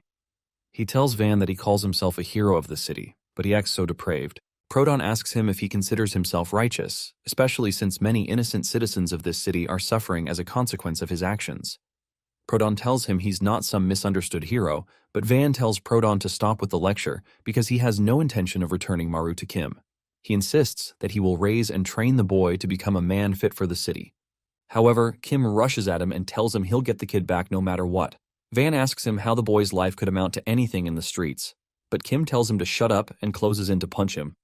Their punches collide, and a great deal of force is released that destroys the spot they're on. Proton notices the amount of power that's released, even considering the fact that their fists didn't touch. He knows it takes a great amount of power to be able to raise one's arm against Van's fists. He figures that this man's strength must equal Van's, and he realizes it's good the fight is happening here and not in the city because it would have been destroyed. Van acknowledges that Kim's strength is what gave him the edge over Og, but he promises to destroy his strength. Suddenly, Van multiplies his punches at once, but Kim blocks them. Meanwhile, the cameraman outside keeps covering the scene in front of him, and he's certain that their broadcast will be a hit. Suddenly, a huge explosion happens that knocks him to the ground. Out of nowhere, a huge hole appears in the ground. It turns out to be from the violent force of Kim's fight with Van. Van punches Kim, but he dodges it. Regardless, Kim realizes his opponent is strong because his skin got ripped off, even though he dodged the attack. He realizes he can't keep taking hits from this man, even though his body is strong. Suddenly, Proton leaps in to join the fight, and he tries to slash Kim with his ice sword, but our boy quickly dodges it. It amuses Proton that he dodged that, but he snaps his fingers, and Kim is trapped in ice. While frozen, our guy realizes this isn't an ability he can dodge, and Proton tells him that he used his ability to create fridges and insta-freezers for their city. As Proton is about to slash the ice and attack him, Kim breaks through the ice with sheer force and diverts the slash that Proton sent his way with his hands. He pushes the slash up, shocking the reporter standing outside, who doesn't understand how the ground suddenly got slashed in half. Proton realizes Kim is talented and is adapting quickly even though he is clearly an inexperienced fighter. Suddenly, Van closes in on Kim and lands a punch. Kim quickly tries to punch it, but his arm explodes from the contact because his strength wasn't enough. As if that's not enough, Proton throws his ice spear into his back and pins him to a wall. After freezing his internals and broken hands, Proton tells him the ice inside him should slow down his regeneration. He tells Kim he won't be the first person with regenerative abilities he's met. Later, Proton realizes Kim is still healing pretty fast, so he suggests to Van that he start fighting with his superpower because it would be hard to eliminate their opponent using natural means. Kim is shocked to hear that Van wasn't fighting with superpowers, and Van agrees to activate his power. Immediately, Van calls out to a being named Volcanus, and a thunderstorm appears in the sky. Meanwhile, lava suddenly pours into the mines, and they wonder why lava is coming out when they're not in a volcano. The old man tells them this is Van Deel's Volcanus power, and adds that the mayor banned its use in the city since it's too dangerous. Above, Van tells Kim that his regeneration abilities can't beat his power no matter how fast or good it is. Van puts his hands into the lava and pulls out a fiery hammer out of the lava, then tells Kim that he will perish in the name of Volcanus' righteous judgment. In the present, Panda runs through the area where Kim had destroyed Lucy's dolls. Suddenly, she runs into Hajin and screams because of his monstrous form. Hajin asks her who she is because she doesn't look like one of the guards, but Panda becomes confused when she sees the girl with him and asks her if her name is Yura. In a flashback, Kim had drawn a picture of the kids for them. Panda tells him he's good at drawing, so he explains that he practiced a lot because he used to teach the kids art. Somewhere else, Lucy asks Van Deel to allow her finish Kim. He asks her if she has a way to eliminate him if he lets her, so she suggests using his hammer. Van tells her hands will melt off just from touching it, so she tells him her doll can do it. She makes the doll control the hammer and calls Kim a piece of trash for making her feel like a failure. She tells him to disappear forever and rams the hammer into his back. The heat from the hammer pours heat into Kim's body and burns off his skin, causing him to scream in anguish, which pleases Lucy. Suddenly, her threads are cut, and her doll falls to the ground, to her surprise. When she looks around to see what happened, she sees a card, and Razul shows up to say that things would have been bad if he were a little late. Van asks him if he's a friend to this criminal, and Lucy identifies him as the assassin, Razul. Razul tells Lucy she's beautiful as ever, as expected of the prison warden, and explains that he's just a mercenary, and not Kim's friend. Suddenly, Van realizes that Kim has disappeared while they were speaking. It turns out that Panda had pulled him through the wall using her matter solidification ability, and she's glad she did. She asks him if he's alive, and he struggles to ask her if she saved Ramo because all his skin has been burnt off. It surprises Panda that this was his first question, so she tells him they saved her, and Hyunjong thanks him. He tells her that that's a relief, so Panda pats his face and tells him that taking on 3 blue bloods is impossible even for him. She suggests they run away and get past the walls where folks from the city can't find them easily, so they can return to find the other kids. She reminds him that his goal was to find the kids and not to get revenge. However, Kim refuses because the kids could get in danger again if they don't fully take care of this. Because of that, he's going to get revenge and shows the city why they should never lay hands on his kids again. Panda finds that amusing, so she leaves him to completely regenerate while she buys some time. Kim tells her she has no reason to fight for the kids, so she tells him she's not fighting for the kids, but for him. He looks at her speechless and doesn't say anything.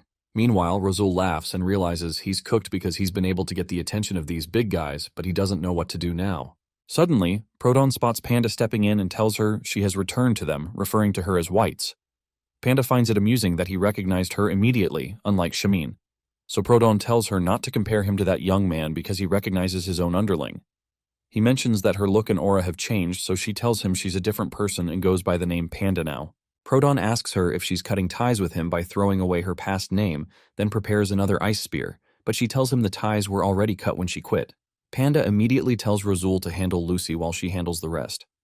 Van notes that Proton knows Panda, but he asks him if he can get rid of her. Proton tells him to be careful because she's not strong, but he's never been able to defeat her. Proton immediately directs an ice attack at her, but Panda easily diverts his attack, which surprises Van. He doesn't know her ability, but he decides to get rid of her quickly so she doesn't cause problems later on. He dashes towards her with his hammer and gets in front of her in a moment, but Panda kicks him in the chest using her matter solidification ability. Van is surprised she reacted so quickly to his speed, but he soon figures that she must have been able to react because she was already expecting it. He figures that she must have good foresight, but it's useless since her kick was extremely weak. He brings down his hammer on her, so Panda realizes she's cooked, but Kim launches a punch at Van out of nowhere. The punch sends the big guy flying, and Panda is surprised to see Kim because he hasn't fully recovered yet. However, he tells her it's okay. He notes that Lucy and Rosul are evenly matched, so it's now a fair 2 versus 2 match on their side too. Suddenly, Van cries out in pain when he realizes that he's spilling blood for the first time. He promises Kim that he'll give him a painful death, but Kim tells him he was just about to say the same thing. Proton leaps in with his ice spear and launches it at Panda and freezes her on the spot. However, she melts the middle and walks out of them, reminding him that he knows that ice won't work on her. He agrees but generates an ice sword attack that he knows will be hard to handle. Panda jokes that he's mean, and Proton realizes she's intentionally standing near Van so she can restrict his attack range. Looking at his expression, Panda also realizes he's figured out her strategy. Meanwhile, Kim and Van keep fighting with all their might. Van swings at him with his hammer, but Panda kicks Kim's leg, forcing him to dodge the attack. After that, Kim punches Van in the chin, causing him to bleed again. Van becomes irritated that Kim could dodge his attack, but Proton realizes that Kim doesn't have the sense to dodge at that time. He knows he's strong, but stiff. But Panda is working with him to cover that flaw. Panda and Kim go at him again, hitting Van at once, and he bleeds out of his mouth. This annoys Van, so he pours out fire on them with his hammer. The fire burns everything in front of him, but Kim blocks the attack with his hands and only takes damage to his clothing. When the smoke clears up, he wonders how he was able to block such an attack without taking damage, and Van wonders the same. So Panda tells Kim that she uses her ability to increase his body's durability. Suddenly, Kim realizes he can't move his body, so Panda apologizes that she might have increased his durability so much that he's frozen solid. Van's face becomes completely sour, and Proton realizes that he's lived a life of constantly winning and practically led the war to victory. This is the first time he's getting an injury, and now he's losing the fight, and Proton guesses things are just as the same as when they first came to help Lucy. Meanwhile, Rosul teases Lucy by telling her she's lasting longer than he thought, and commends her strong fighting spirit. She tells him to shut up and calls him an armless imbecile, but Rosul playfully tells her she'll be the one who's headless soon.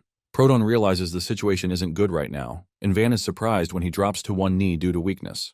Meanwhile, Kim thanks Panda for her ability because she can hit Van harder than he could before. Suddenly, Proton tells Van that he can't beat Kim alone, so they have to work together. Van finds that appalling and repeats that he's the hero who defeated 10,000 enemies in the war on his own.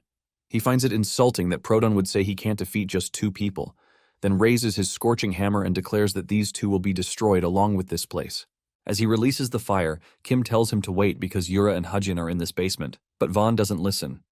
Suddenly, Hajin grabs Vaughn in his mouth, causing him to lose balance. Hajin recognizes him again and tells him he's dishing out revenge for kidnapping his family. Outside the prison, the getaway car keeps waiting, but fire suddenly bursts forth out of the ground from Van's hammer and knocks the car on its side.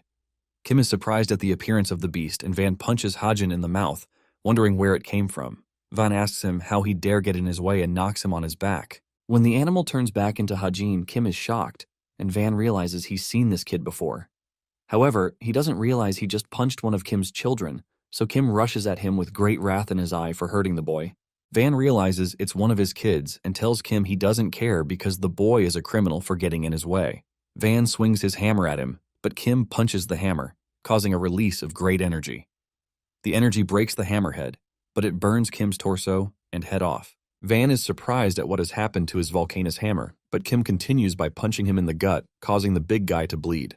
Kim admits that he won't pretend to be righteous as someone who has eliminated people, but he tells Van that if he's what's considered righteous in this society, he'd happily become the worst evil he's ever seen. With fierce anger, Kim punches Van and breaks through his armor, pushing his hands through into his back. This surprises Proton and Panda, but Kim tells Van he'd destroy the world again and again if it's filled with people like Van. The others turn to look in surprise, and Rosul admits that he can't believe that he fought against a monster like Kim and considers it a miracle that he only lost one arm in the fight. Suddenly, Rosul notices Lucy's doll almost falls on him and realizes she's making a run for it. Proton realizes that Lucy is running away pathetically and wonders where she's running to in a crumbling building. He soon brings out a phone and makes a call to inform someone that they're done there. Proton tells the person that the Blue Bloods have lost. Meanwhile, the guy who helped Hyol kidnap the kids gets summoned by his boss, the chairman of the Blue Blood Monkey Punch, Skull. Skull tells him to sit, and when he doesn't drink the tea at the table, Skull asks if he thinks he put poison into it. The guy fidgets but replies that he doesn't think so, so Skull asks him if he's having fun being secretly buddies with powerful figures. Confused, the guy asks Skull what he means, so Skull tells him he heard he kidnapped kids from beyond the wall. He tells him that he did what the mayor hates most, then asks if his head is filled with disgusting mush instead of a brain. Skull asks him why he'd do something so stupid, so the guy says he doesn't understand. Eventually, Skull asks him if the committee members are involved as well. Meanwhile, the members of the committee that gave Lucy the order meet again and start to complain about the time they've been waiting for the Blue Bloods, who asked them to gather. Suddenly, someone tells them that the Blue Bloods won't be coming. The head of operations asks the two people who just entered who they are, so Hurin tells them that they're the R Construction Brothers. A member of the committee mentions that they're on the blacklist but look alive and well, then another asks if they're the ones who asked to gather here. Hurin tells them that it was actually Skull who called them to gather here, and it surprises the men because it's the first time that Skull has requested an audience with them. They wonder why, so Hurin points a gun at them and tells them it's so they can clean up the garbage. Shocked, the head of operations asks Hurin what he's doing, and another asks him if he's not scared of what Van Deel would do to him. However, Hurin tells them he can't be scared of someone who's no longer with them, then says he's also doing this because Skull instructed them to. He immediately opens fire on the men. Meanwhile, in Skull's office, the man stutters, so Skull tells him it doesn't matter because he was planning to get rid of the committee soon anyway. He mentions that a lot of people out there must hate the committee members because they're the ones who created the blacklist, so he decides to focus on what kind of punishment to give this guy. The guy realizes he's cooked, so he dashes for the door, wondering how Skull found out because he was careful not to leak any info. Immediately, Skull jumps into the air and stomps him into the ground. He tells the guy that he wasn't going to eliminate him, but he's now pissed off because he tried to run away. At the prison, Panda checks on Hajin, and when Kim asks, she tells him that the boy just fainted and has no serious injuries. Moments later, Van stumbles up and tells Kim that the fight is not yet over. He insists that he hasn't lost yet and can't accept this result, then claims that this is just another hurdle for him to overcome as a hero. Van tells Prodon to come help him, but Prodon tells him he's as selfish as always. Van tells Prodon to assist him to attack this guy like when they first arrived or target the little kid for leverage so as to enact justice. But Prodon slashes him in half using his ice sword. Prodon tells him he's never seen a loser run his mouth so much even after losing, and Van can't believe his eyes. Prodon tells Van that the justice he keeps talking about is perverse, then greets him farewell as he falls. Because they weren't close, he tells Van that he doesn't wish him happiness in his next life. Kim is shocked, and so is Panda. Meanwhile, Rosul runs after Lucy and wonders how she can run so fast on heels. Lucy despises him but hopes to get outside because she's certain she'll be able to escape there. Suddenly, someone corners her and asks if she's in a tight situation. It turns out to be Baekwa, which shocks Lucy. So she tells him she thought he abandoned his post. He tells her he's back, so she asks him to protect her because this assassin is after her, referring to Rosul. Also, Rosul is surprised to see Baekwa and wonders what the crazy bastard is doing all the way here. Suddenly, Baekwa asks Lucy why he should protect her, so she reminds him that he's a policeman and supposed to protect citizens. However, he reminds her she's a civil servant and technically his boss. Because of that, she orders him to obey her. But Baekwa tells her that he's solved countless cases and has trophies stacked up in his house. This confuses her, so he adds that he would have become a blue blood or head of the police department if he hadn't done something. He asks her if she knows what he did and how he messed up his life and dug his own grave. She tells him she doesn't know, so he releases an energy towards her that blasts her top half away, shocking Rosul. Afterward, he states that the thing he did to shoot himself in the leg is his tendency to disobey his superiors because he can't seem to hold himself back. Meanwhile, Kim asks Prodon what just happened, but Prodon tells him it's clear that he just betrayed a blue blood. This annoys Prodon, so he asks him if he thinks this puts him in the clear, but Panda suggests they hear him out first. She knows they should be careful of his cold and calculative nature, but it's good to hear what he has to say. Prodon thanks her for giving him a chance, but he reminds her that he's only ever said things that are right when they were working together in the past. This annoys Panda, so she asks Kim if they should take his life. When they get to Prodon's house, Kim finds Tansei crying there because he's glad that he's safe. Tansei explains that he was worried when he saw lava shooting out of the ground, but Rai accuses him of only being worried about himself. Tansei retorts that she spent all her time sleeping, but she tells him he'd be dead now if not for her ability. Suddenly, Kim thanks them, which surprises them. He explains that he'd be dead if they hadn't shown up, and thanks them for their help. This makes Tansei blush, but he tells Kim that he's always here for him. Suddenly, Detective Aston shows up and greets Kim. Surprised, Kim asks him if he works for Prodon, so Aston explains that he doesn't. He explains that their goals just align a bit, just like the relationship he has with Kim. Kim asks him if Prodon wants to rebuild the city like him, so Aston tells him that Prodon might be useful to his goals, even though he doesn't like some of his methods. Later, Panda and Kim meet with Prodon, and he thanks them for their help. Kim asks him why he betrayed one of his own, so Prodon asks him what he means by that. He bluntly explains that he hates them, and he's never even taken a single photo with them. He adds that he would have given up being a blue blood if it were possible. Apparently, the mayor placed him among them and asked him to keep them in check because of their personalities. Kim tells Prodon he shouldn't have lent his strength to them in the first place, so Prodon explains that strengths and morals aren't always equal in a person. He adds that the mayor did what he thought was best. He explains that he knows the Blue Bloods crossed a line this time, especially since the mayor cares about the well-being of every child, even those from the streets.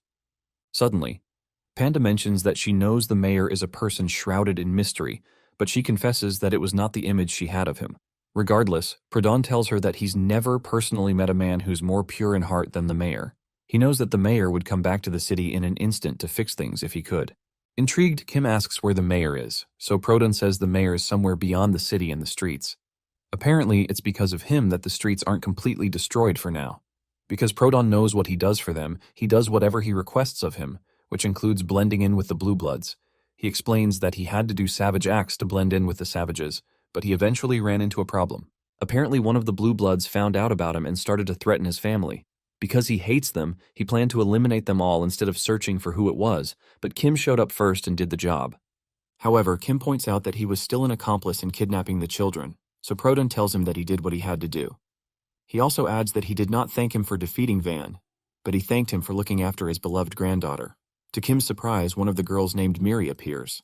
Miri greets teacher Kim and Panda, referring to her as Aunt Whites, her original name. Prodon explains that this girl is his granddaughter, Reneza, and she stayed at their school. Kim is confused, so Miri apologizes and says she's deeply sorry. Kim asks her what's going on, so Panda brings it up that she had a feeling about this when she noticed that one of the girls from his drawings resembled Reneza. She also figures that since Kim lived in the slums and in a forest in the middle of nowhere, it's most likely that no one would go there with the intention to kidnap children. She considers that it was more likely that they tracked the specific location to retrieve Reneza. Suddenly, Kim recalls how Reneza used to be much more polite and well-mannered than the other children and figures that it's connected to this. Panda asks Prodon why the girl was at Kim's school at first, so Prodon explains that his son, Reneza's father, had passed away in a car accident. However, he explains that he didn't believe it was a random accident, so he sent the girl away to a safe location. Apparently, he heard a rumor of a school hidden in the slums, so he took her there himself. He adds that the principal seemed like a good person, and he's pained by the news of his death. He states that he was able to hide Reneza's location perfectly, so the fact that they were able to detect her location shows him that the culprit is W, because only her superpower can do that. Because Reneza felt guilty that everything happened because of her, she had asked Prodon to save the other children, but he had to decline because the other Blue Bloods were too strong for him to handle. Prodon tells Kim he can call him a coward since it's his fault that the principal died and the other children are in danger, so he offers to take any punishment Kim would wish to give. However, Kim just walks past him toward Reneza and he remembers everything that has happened to them. Suddenly, Reneza starts to cry, and she apologizes to the teacher because these things wouldn't have happened if she weren't at the school. However, Kim cleans her tears and tells her he didn't know she had so much going on in her life. He tells her he knows she must have been so scared, and he wishes he could have done more for her. He hugs her and apologizes to her instead. Later that night, W enters a cathedral and confesses that she's surprised that Vandeel was defeated. She admits that she had a feeling Prodon would betray them, and he won't hold back now, especially since the others are out of the picture. Regardless, she assures the man standing nearby that everything will work out. She says she has seen the future, and with the thing they have, the world will be reborn. In front of them, Taishan is trapped in a blue crystal ball. Sometime later, Hajin asks the old man if he can get a haircut, but the man decides to keep it long. Suddenly, Kim enters with Reneza, and the other kids are glad to see her. Hajin climbs Kim and tells him he's bigger than the principal now, and when they jump on him, he wonders how they're not surprised by his appearance. Hajin explains that Auntie Panda has already explained things to them, and Panda is surprised he called her Auntie. Meanwhile, the old man realizes that Kim is not who he thought. Nearby, Rai tries to get Panda to snap out of it when she collapses after Hajin calls her aunt. Sometime later, Rai thinks about how they've seen great changes in the city after they got to this place. A video of the Crimson prison explosion was released, and people who were imprisoned wrongly escaped and decided to spread the truth to the citizens. Rai also remembers that Detective Aston had said it's almost time and left to go to the broadcasting station, but she doesn't know what he meant by that. Apart from that, those holding Maru finally returned him, and Rai believes Zipper must have handled that. Also, the company Titan Hand was apparently split into two, each half given to one of Van Deel's subordinates. Rai and Ramo eventually decided to return to their hometown, especially since Handsome asked them to come back.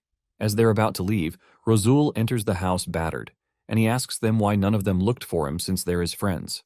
The girls are first surprised, so Ramo excitedly asks him if he came back, and Rai tells him that they thought he ran away when he got the chance. Annoyed, Rozul asks them if they know how much he suffered for them. Then he points back at the other kids he rescued for them, who are wearing Labcity uniforms. Surprised, Kim recognizes the kids are Sungun and Baekseon, so he rushes to greet them, but they wonder who on earth he is. Rozul explains that Baekwa suddenly showed up and took down Lucy when he was following her. Then he asked him to follow him to Labcity. Panda recalls that Labcity is Nogle's lab, so she wonders if Baekwa rescued the kids from the slums. She asks him about Nogle, so Rozul says that he ran away. Suddenly, Baekwa calls out to Kim and tells him it's time for him to repay him, and asks for a chance to slap him this once. Suddenly, Kim remembers how Aston tells him he hopes he found his family, and he needs to be careful of his head, so he blocks Baekwa's hand. This annoys Baekwa, so he turns away and tells Kim that they're not even. Kim is confused, so Panda asks him if he knows Baekwa. Still confused, Kim says he only remembers beating him up. Suddenly, Tansai enters and is shocked to find out that Baekwa is alive. As he approaches him, Baekwa grabs his head and playfully tells him he's rude. He asks him why he's with the red mask bastard, and Tansai tries to explain, but it's too late. In a flashback, Baekwa digs himself out of the grave and wonders who on earth the guy he fought with was. He realizes he's in a cemetery and thinks about how pathetic it was for him to be knocked out, even though he let his guard down. His stomach starts to rumble, so he decides to get some food first. A few days after, he's still hungry, and he starts to be in serious pain because he's unable to get food in the slums. When he runs into a guy having a piece of food, he stares at the guy, but the guy quickly eats the food because he's going through a lot since the city's not supporting them anymore. Annoyed, Baekwa calls the guy a stubborn and weak slum bastard, but he refuses to steal his food because he has the pride of a cop. A couple of days after, Baekwa crumbles on the streets, and he wonders if he's going to die of hunger after all his exploits. Considering how he's going to die, he wonders if he should have fought Van Deel to see who's stronger. Suddenly, Soyeon finds him, so he asks her if she has some food. His shout startles her, so she starts to run. He tries to ask her to wait, but she soon trips and falls. When she starts to cry, Baekwa realizes he's wasted the little energy he has. Sometime later, she returns with some food while still crying and drops it in front of him. After he eats the food, Baekwa learns about the school and asks Soyeon about her family. To show him, she draws him a picture of Kim and the others, but Baekwa becomes angry about the red mask bastard and promises to take his life when he meets him. When Soyeon hears that, she starts to cry. So Baekwa asks her if she always cries. He insists that crying doesn't work on him, and she can cry all she wants, but she goes on for 2 hours until he starts to wonder how a single human can have so many tears. When he's eventually worn out, he promises not to fight Kim and pleads with her to stop. Shortly after, she falls asleep, and he wonders what's wrong with her. Eventually, she wakes up and explains everything to him, and Baekwa realizes he's listening to the motives of the guy who kicked his behind. Later, Baekwa takes the principal's clothes and checks out his burial spot. He tells Soyeon that he's keeping the clothes, but promises to repay her for the food and clothes. When he leaves, she sees him off, and Baekwa realizes that he had only thought trashy people lived in the streets. He soon accepts that people are really the same everywhere you go. In another flashback, a strange being sits in his office when he notices someone who he's amused to see that he's still alive. The being sees the principal and confesses that he can't believe that an outsider could walk in here at their own will. He adds that people with superpowers are usually banned from this place. However, the principal tells him to cut the shit because he knows he wanted to see him. The being tells the principal that he's not interested in him but in the thing that he has. The principal tells him to speak directly, so the being asks him if he came to him to make a deal. Meanwhile, in Blue Moon City, people protest against corrupt companies and demand an upright city. In the news, it's reported that a huge fight occurred that day between opposing groups and the Titan Hand.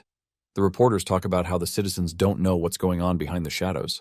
Later, Aston shows up on TV and gives a speech about how they must work to rebuild a better city. He tells them that it may take time to do, but it's necessary for them. From this time, he tells the public that they'll start closing in on corporate criminals within the city.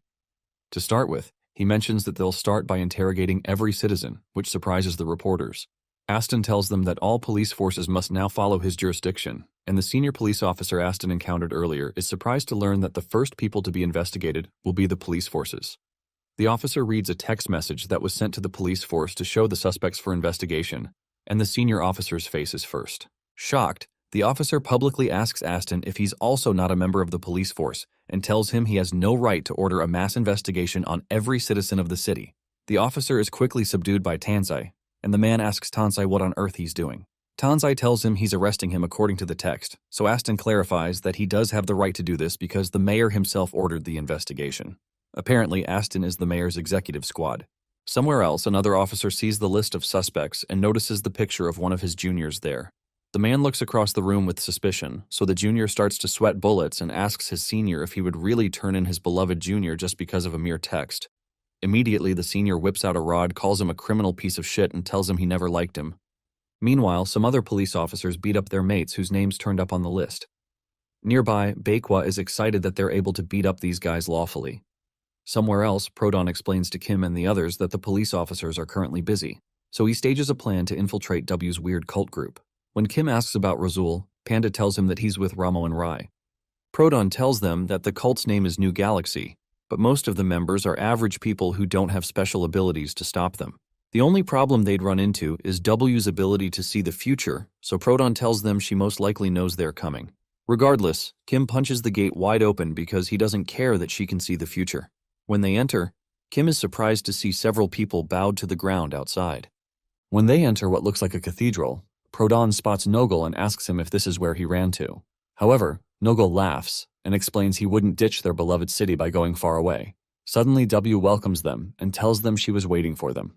She asks if they're here for the child, so Kim asks her where Taishan is. She tells him that Taishan has become an honorable sacrifice, but assures him that the kid isn't dead. She explains that people think her superpower is seeing the future, but that's just a part of it. Apparently, her full ability allows her to take people and transform them into holy objects. With the ability, she can make objects like the one she's holding, which can grant users omnipotent power. Prodon asks her what she plans to do with such a dangerous object, so she tells him that she plans to use it to amplify her power. After that, she plans to seal every single person into objects like this, so they can live happily forever like Taishan. She tells Prodon that there are dangerous monsters beyond the streets, and only 2 people, which include the mayor and someone called Twin Drop, are fighting to protect their city from these monsters. Even though the mayor is strong, she mentions that Twin Drop might reach his limit soon, and the city will be in danger if one of them gets defeated. It annoys Kim to hear that she plans to seal everyone in these objects, so she explains that it's her way of keeping them safe. She adds that the world needs more than a mayor, but a god. She throws the object in the air and invites them to the birth of a new world. Suddenly, W is shot in the head and she falls to the ground. The others are shocked, but Nogel, who had shot her, tells the others that W talks too much. He adds that even with her ability to see the future, she can only detect the final result and not the process. So, she didn't know the exact way she'd die, but she had only assumed that Nogel was on her side because the others were his enemies. Nogel picks up the divine object and explains that he'll be the one using it. Kim becomes angry, and he remembers how Prodon had said he sent Reneza to a safe place after he suspected that his son's accident wasn't random. He remembers how the mayor committed Prodon to keep the others in check, and how Nogel sent the others to Lucy's place to fight against Kim. He remembers Nogel's Black series, his human experiments, Lucy, Barry, and how he met Nogel at first. So he realizes that everything that has happened so far has been part of his plan. Nogel places the object on his head, and his body transforms into that of a normal man. So he jokingly asks Kim if he was able to figure that out now. Prodon confesses that everything, including the kidnapping of Prodon's granddaughter, was just so he could obtain this object. Apparently, he made use of someone who was an expert at kidnapping children, and it was easy for him to do that because he was a part of the Blue Bloods. He also adds that he could have also made Og's medications easily without Hyunjong, but he did it because of his plan. He starts to laugh maniacally and eventually admits that Kim's appearing wasn't part of his plan, but he believes it doesn't matter. Nogel creates an energy sphere in his hand and talks about how W used her abilities to create a cult. While he's talking, Prodon jumps towards him with his spear, and Nogel notes that Prodon never wastes time. Meanwhile, Prodon plans to eliminate Nogel before he becomes accustomed to his power. He slashes Nogel, but he's surprised when he simply passes through him. He quickly turns to attack him again, but Nogel blocks the attack with just a simple wave of his hand. Seeing that he blocked it, Prodon freezes him in a mound of ice, but Nogel playfully asks him if this is all. This annoys Prodon, so he moves in to finish Nogel off, but Nogel elevates the rock under his feet and crushes Prodon under it. This shocks Panda, and Nogel asks Prodon how it feels seeing his glorious self fail. He lifts Prodon in the air and starts to violently smash him into the ground while he laughs in excitement. Immediately, the others launch into action to attack Nogul, but Nogul fades away before they can hit him. He soon appears in the air and tells Nogul that he's a blue blood who goes around getting their behinds whooped by people from the streets and accuses him of treachery. When Kim asks him what he plans to do with his power, Nogul tells him that he hates the mayor. Apparently, one of Nogul's experiments once attacked him and ripped out his eyes, nose, and mouth. When the mayor got to the place, he told Nogul that he's disappointed in him and reminds him that he never approved of inhumane experiments like this. He tells Nogul not to heal his injuries as an act of reflection and punishment, and threatens to punish him directly if he does. After that, the mayor relieved him of his position of becoming a blue blood. Nogul insists that his experiment was to help the city, and he wonders why the mayor could say that to him. Kim asks him if he's doing all this because he doesn't like the mayor, and Nogul eventually says he was kidding. He confesses that he really just wants to stand at the height of the human race, which shocks them. Apparently, he had tried once a long time ago, but a man in red showed up and foiled his plan. However, since he now has omnipotent power, Nogul believes it's different. Eventually, he decides to finish them off and sends an energy blast at them to take them out. Immediately, Panda jumps towards the energy sphere to block it. She uses her matter solidification ability to kick it, but the sphere eats up her shoe, and she realizes her ability isn't working on it. So she doesn't get disintegrated. Kim rushes to pull her away, and he throws her out of the way. He lets the sphere disintegrate part of his body, so Nogul appears to commend his hard work. Annoyed, Kim tries to punch him, but soon realizes there's a glass wall between them. Regardless, his punch breaks through the wall, but a portal opens up and he ends up punching himself. Nogul notes that it's odd that Kim was able to break through the wall even though Nogul couldn't. This shocks Nogul, so he admits that our guy is the biggest obstacle in the way of his plan, then decides that he has to be fully eliminated. When the scar from the energy sphere starts to eat up Kim's body, Kim wonders what's going on and screams in horror when his entire body is almost eaten up. Moments later, Kim is completely consumed and Panda screams in horror. Suddenly, Nogul freezes her in place, and he starts to comprehend the power that his object gives him. The power it gives him is the ability to control the environment around in any way that he wants, and he figures that he may be able to control even time if he uses it well. He guesses that makes him a god. So he laughs maniacally and leaves Panda frozen on the ground. Meanwhile, in the area beyond the streets, Twindrop, the city's vice mayor, tells the mayor that the recent attacks have become fiercer. He tells the mayor that they received a message from the city requesting for help, and he asks if they should head back. But the mayor doesn't agree. He asks Twindrop if he thinks there's someone or something more dangerous than the monsters there. He confesses that he has an idea about what's going on, but says that a decent friend has entered the scene recently. Twindrop asks if he's referring to the person eliminating the Blue Bloods, and wonders why the mayor considers him a friend since he's never seen him. The mayor tells him that he actually has, even before Twindrop was born. Twindrop looks at him in confusion, but the mayor tells him to get ready because the monsters are coming back up. Meanwhile, Nogul broadcasts a message to all citizens to inform them that he's the new mayor. To bring order to the city, he promises to introduce a better system and asks that they follow him. Surprised, the citizens demand to know who gave him the authority to become the mayor, so Nogul laughs that they don't really have the luxury of getting a choice at the moment. He decides to show his authority to those who are stupid among them, so he sends energy spheres raining upon them. He tells them that they're getting punished because they feel as if each of them is special, but don't realize that they're just repetitive components of a society. The city is soon on fire, and Nogul tells them to know their place. Shortly after, the police form charge into action, and they start to pour bullets on Nogul to stop him. Meanwhile, Tansai crawls somewhere after being seriously wounded. Nogul soon approaches him and recognizes that he's one of the people who worked with Kim. He asks Tansai if he will still resist him, then offers that he can come work for him as long as he betrays his comrades just like the sneaky rat he is. Nogul promises him a better life, but he's soon shot, even though he uses another energy field to stop the bullet. Tansai, who is the shooter, tells him he knows he's usually a coward, but explains that he's waiting for this moment. He insists that he's a police officer who will protect the citizens, so Nogul asks what the fuss is about since he had promised to make a better city. Nogul explains that he doesn't understand why everyone is resisting his authority, and he sends an energy sphere at Tansai. As Tansai is about to be consumed, the sphere is broken by Baekwa, who blasts it with his superpower.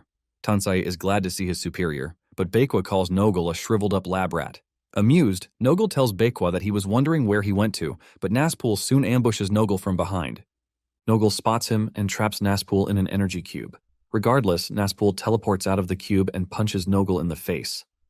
Excited, Nazpul tells him that he has experience fighting criminals who have superpowers, and that amuses Nogul. He realizes that Baekwa and Nazpul have superpowers that deal with space and area, and they're able to counter his ability because theirs overlaps with his. After defeating them, he thanks them for helping him learn more about his ability. As he leaves, Nogel explains that even the strongest policeman, Baekwa, can't defeat him. Then he turns to Tansei so they can continue where they left off. Suddenly, Kim appears and Nogel tells him it's a disappointment. He asks Kim why he's protecting the people of the city since he hated them before, but Kim tells Nogel he seems to be mistaken. Tansei is relieved to see Kim, and Nogel admits that he's surprised that our boy was able to come here after he just disintegrated him. Regardless, he tells Kim he's still a loser, then binds him up because he has no time to play with him. Tansei realizes that Nogel's power allows him to stop people in the space around him, and he realizes this is unfair because Kim doesn't have an ability that overlaps with that. While he's thinking, Kim suddenly breaks the bind and tells Nogel that he'll defeat him somehow and doesn't care how he'll do it. Nogel realizes that Kim doesn't have an ability that has to do with area or space, so he wonders how he was able to break through. Eventually, Nogel decides to change the playing field and moves them to another plane. They disappear from Tansei's sight but appear from the ground, and Kim is shocked when he realizes that they're in the space between their world and its reflection. Nogel tells him they don't have to cause any damage to their beloved city here, and he can easily deal with him here. Kim says it's too bad that the real world isn't affected by what happens here because he wanted them to see Nogel's behind being whooped. Nogel finds that crude, but Kim rushes at him with great speed, and Nogel points downward. As Kim is about to punch him, a huge rock controlled by Nogel slams into Kim. Many other rocks smashed into the ground, smashing to bits the place that Kim was standing on. After the destruction, Nogel is pleased with his thorough actions because he's certain that he's killed Kim at least 10,000 times. However, Kim rushes out again, and Nogel becomes irritated by how he always resurrects from such things when he believes it's over. Nogel feels like Kim is not just regenerating fast, but it's like he's forcing time to reset every time. Suddenly, he disappears to the real realm before Kim can punch him again, and he thinks deeply about the concept of time. He recalls that there are rare people in every era who can meddle with concepts. For example, there are those who can control fire, and there are those who can create fire. The difference is that the one who can create has power over the concept of fire because they can create any type of fire that they please. Nogel wonders whether Kim's superpower isn't healing, but that his body is resetting to the time before he got injured. Suddenly, Nogel appears back in the other plane and tells Kim that he understands his superpower now. He explains that time is connected with space because there must be space for time to pass, and time must pass if there is space. He apologizes to Kim because he had thought he had a crude and brutish superpower, but he now realizes that Kim has the power to control time. He immediately rains several attacks on Kim to tear him into pieces because there's so much he wants to observe about him. He wonders if there is a connection between time and destructive strength, and if Kim can time travel. He decides that he'll make Kim his lab rat and traps his parts in an energy cube. He traps Kim in multiple layers of time and space, but Kim soon punches him from the side and breaks his upper half into several parts. He warns Nogel not to make him dizzy, but Nogel starts to rearrange his parts and asks Kim if he instantly rewound time to his previous location. He finds his power amazing, but he eventually leaves because he's bored, which confuses Kim. Nogel mentions that Kim is unable to die, so it would be a waste of time for him to keep trying. He plans to imprison him here forever, then come to study him once in a while. Kim rushes at him to punch him, but Nogel soon disappears. When Kim realizes he's been left alone, he warns Nogel to cut the shit and return, but he gets no response. Suddenly, he hears someone asking if the teacher is okay, and realizes it's Yura's voice. He hears the kids talk about how the city is in shambles, but Hajin points out that the teacher should be giving the villain a backside whooping now. Suddenly, Nogel appears where they are to show them that he's not the one in trouble, but it's their teacher who will be. Nogel says that he's thought about it and has decided that Kim's worst nightmare would be the death of his children. He fantasizes about cutting off their heads and throwing them into the place he's trapped in, and hopes that Kim would cry when that happens. Nogel starts to laugh maniacally while Kim burns with anger and tells him to stop. Nogel doesn't listen and extends his energy sphere, while Hajin jumps forward to try to protect the others. Kim demands that he stops and punches into the vision being displayed to him and shatters it. Suddenly, the being that the principal met before tells Kim to stop because punching down the image won't change anything. Kim appears on a seat filled with rage, so he asks the being who on earth he is and states he doesn't have time for small talk. However, the being tells him there's no need to worry because time has stopped and the clown pretending to be God isn't immune to that. Kim asks the being if he's a god, but the being tells him that he's currently a devil and he's never seen a god. He adds that he does sometime wonder if he's God, but confesses that he's the devil of chance and contracts, and this is his office. Apparently, he gives superpowers to those who need help, and he explains that every single person with a superpower that he knows has once visited him here. Kim mentions that no one has ever mentioned this place to him, so the devil tells him that there's no need to because they all assumed he came here to get his power just like they did. However, the devil tells him that he's using the mask's superpower and he doesn't have one. Kim asks him what he wants with him, so the devil mentions that he felt he might want some help. He adds that a businessman knows to sell stuff at the highest price to a person when they need it the most. He offers to make a deal with Kim since his attempts to escape the place that he's in isn't working and his kids are in danger. He offers to improve the superpower the mask gives him, so Kim asks him what he wants in return. The devil asks that he hand over the mask once the fight is over, because the mask is not supposed to be used. Apparently, he had made the mask by accident and says its creation is a defect. He tells Kim that him using the mask affects the balance that should be maintained in the world. Kim proposes the deal and says he can even go ahead to take his soul as long as he helps to save his children. This makes the devil laugh and he tells him he doesn't need his soul, and he finalizes the contract. He tells Kim that he's now an arrow of time. When time resumes, Nogel continues laughing as he's about to destroy the children, but a red line suddenly appears in front of him. He wonders what it means until the red line destroys his sphere and breaks the wall between both realities to allow Kim to enter there. Kim's claw-like hand comes out, which shocks Nogel, so Kim tells him that time passes through space and there is nothing that can stop the flow of time. Suddenly, the red line falls upon Nogel's body, and he wonders why it's passing through him. Immediately, Kim growls at him and pulls him into the plane where he is. The kids look into the plane, wondering what is going on, but time suddenly starts to reverse both in the real world and in the other plane. Time reverts to just before Nogel abandoned Kim in the plane, and Nogel realizes that he has sent them back in time. He wonders how he did that, but Kim, now looking like a red devil, just smiles. Kim tells him that he didn't care when he eliminated the other blue bloods, but says that he would enjoy eliminating him. Kim releases streaks of red lightning at him, but Nogel screams at the boy, saying he's nothing. Neither a mayor nor a citizen. He tells Kim that he's not even a notable person from the streets and insists that nobodies like him can't defeat him. Nogel fills up with rage, while Kim also burns with fury, and their unleashed powers collide in the middle. When the smoke from the collision clears, Nogel is left without arms, and his body is cracked into separate parts by Kim's red lines. The Red Devil soon approaches him and takes out the object from his head, making Nogel scream in horror. As Kim removes it, they teleport between several realms until they end up in space, yet he still manages to take it away. After separating Nogel from the object, Kim releases him into space to fall to his doom and tells Taishin, who's inside the object, that it's time for them to go home. Kim suddenly starts to fall and begins to panic when he realizes he can't use his time powers and can't return. He suddenly realizes that the devil has taken back the mask, just as stated in the contract, and he laughs at how successful the deal turned out to be. With the mask in hand, the devil remarks that this is what it feels like to make a deal with the devil. He asks Kim if he has no regrets since he has achieved what he wanted. Meanwhile, Kim falls toward his death, but tells himself that it doesn't matter as long as they can go home. His body soon ignites from the speed of re-entry into the atmosphere, and many people below look up at the sky, seeing a red line streaking toward the ground. Kim finally crashes into the earth, and his impact creates a massive crater. Inside the crater, Taishin appears nude. 3 years later, the Blue Moon City regains its former vibrance. On a talk show, a man says that the ideology of their new city is to give everyone equal opportunities without discrimination. He argues with another man about the fairness of granting a company named Ice Chamber a monopoly over a company called the Pipelines, but Chamin argues that they're simply doing business, so it's not a monopoly. The man accuses Chamin of being an Ice Chamber underling, and they start a fierce argument while Hurin listens with a smile on his face. Eventually, Hurin tries to calm them down because they're on live TV, but they warn him to stay out of it, even though he's the host of the panel. Meanwhile, Rineza watches their argument with amusement. But Prodon tells her that he can't just hand over the pipelines to anyone.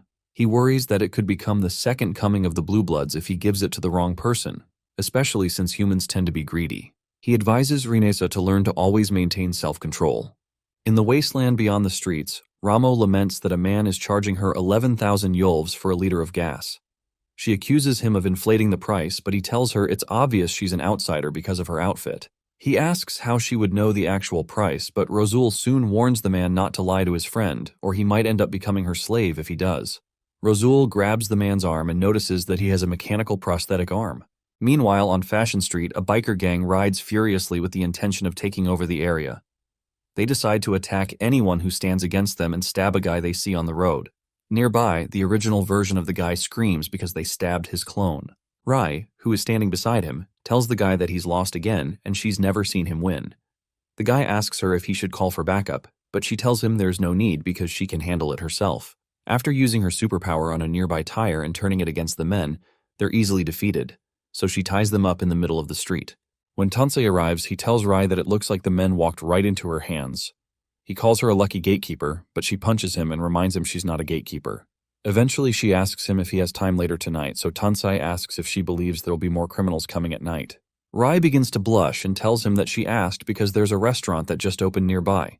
He bluntly asks if she wants to grab dinner with him and starts talking about night duty, so she punches him in the face. When he stumbles, she threatens him to come along with her to eat, and Tansei reluctantly agrees. Meanwhile, the criminals worry about how they lost to a random farmer in the slums and now to a single girl. They don't realize that the random farmer is actually Baekwa. At the Fashion Street School, Taishin enters the classroom, excited that he's first, but then realizes others have already arrived. One of the girls teases Taishin for being late because he had to retake a class.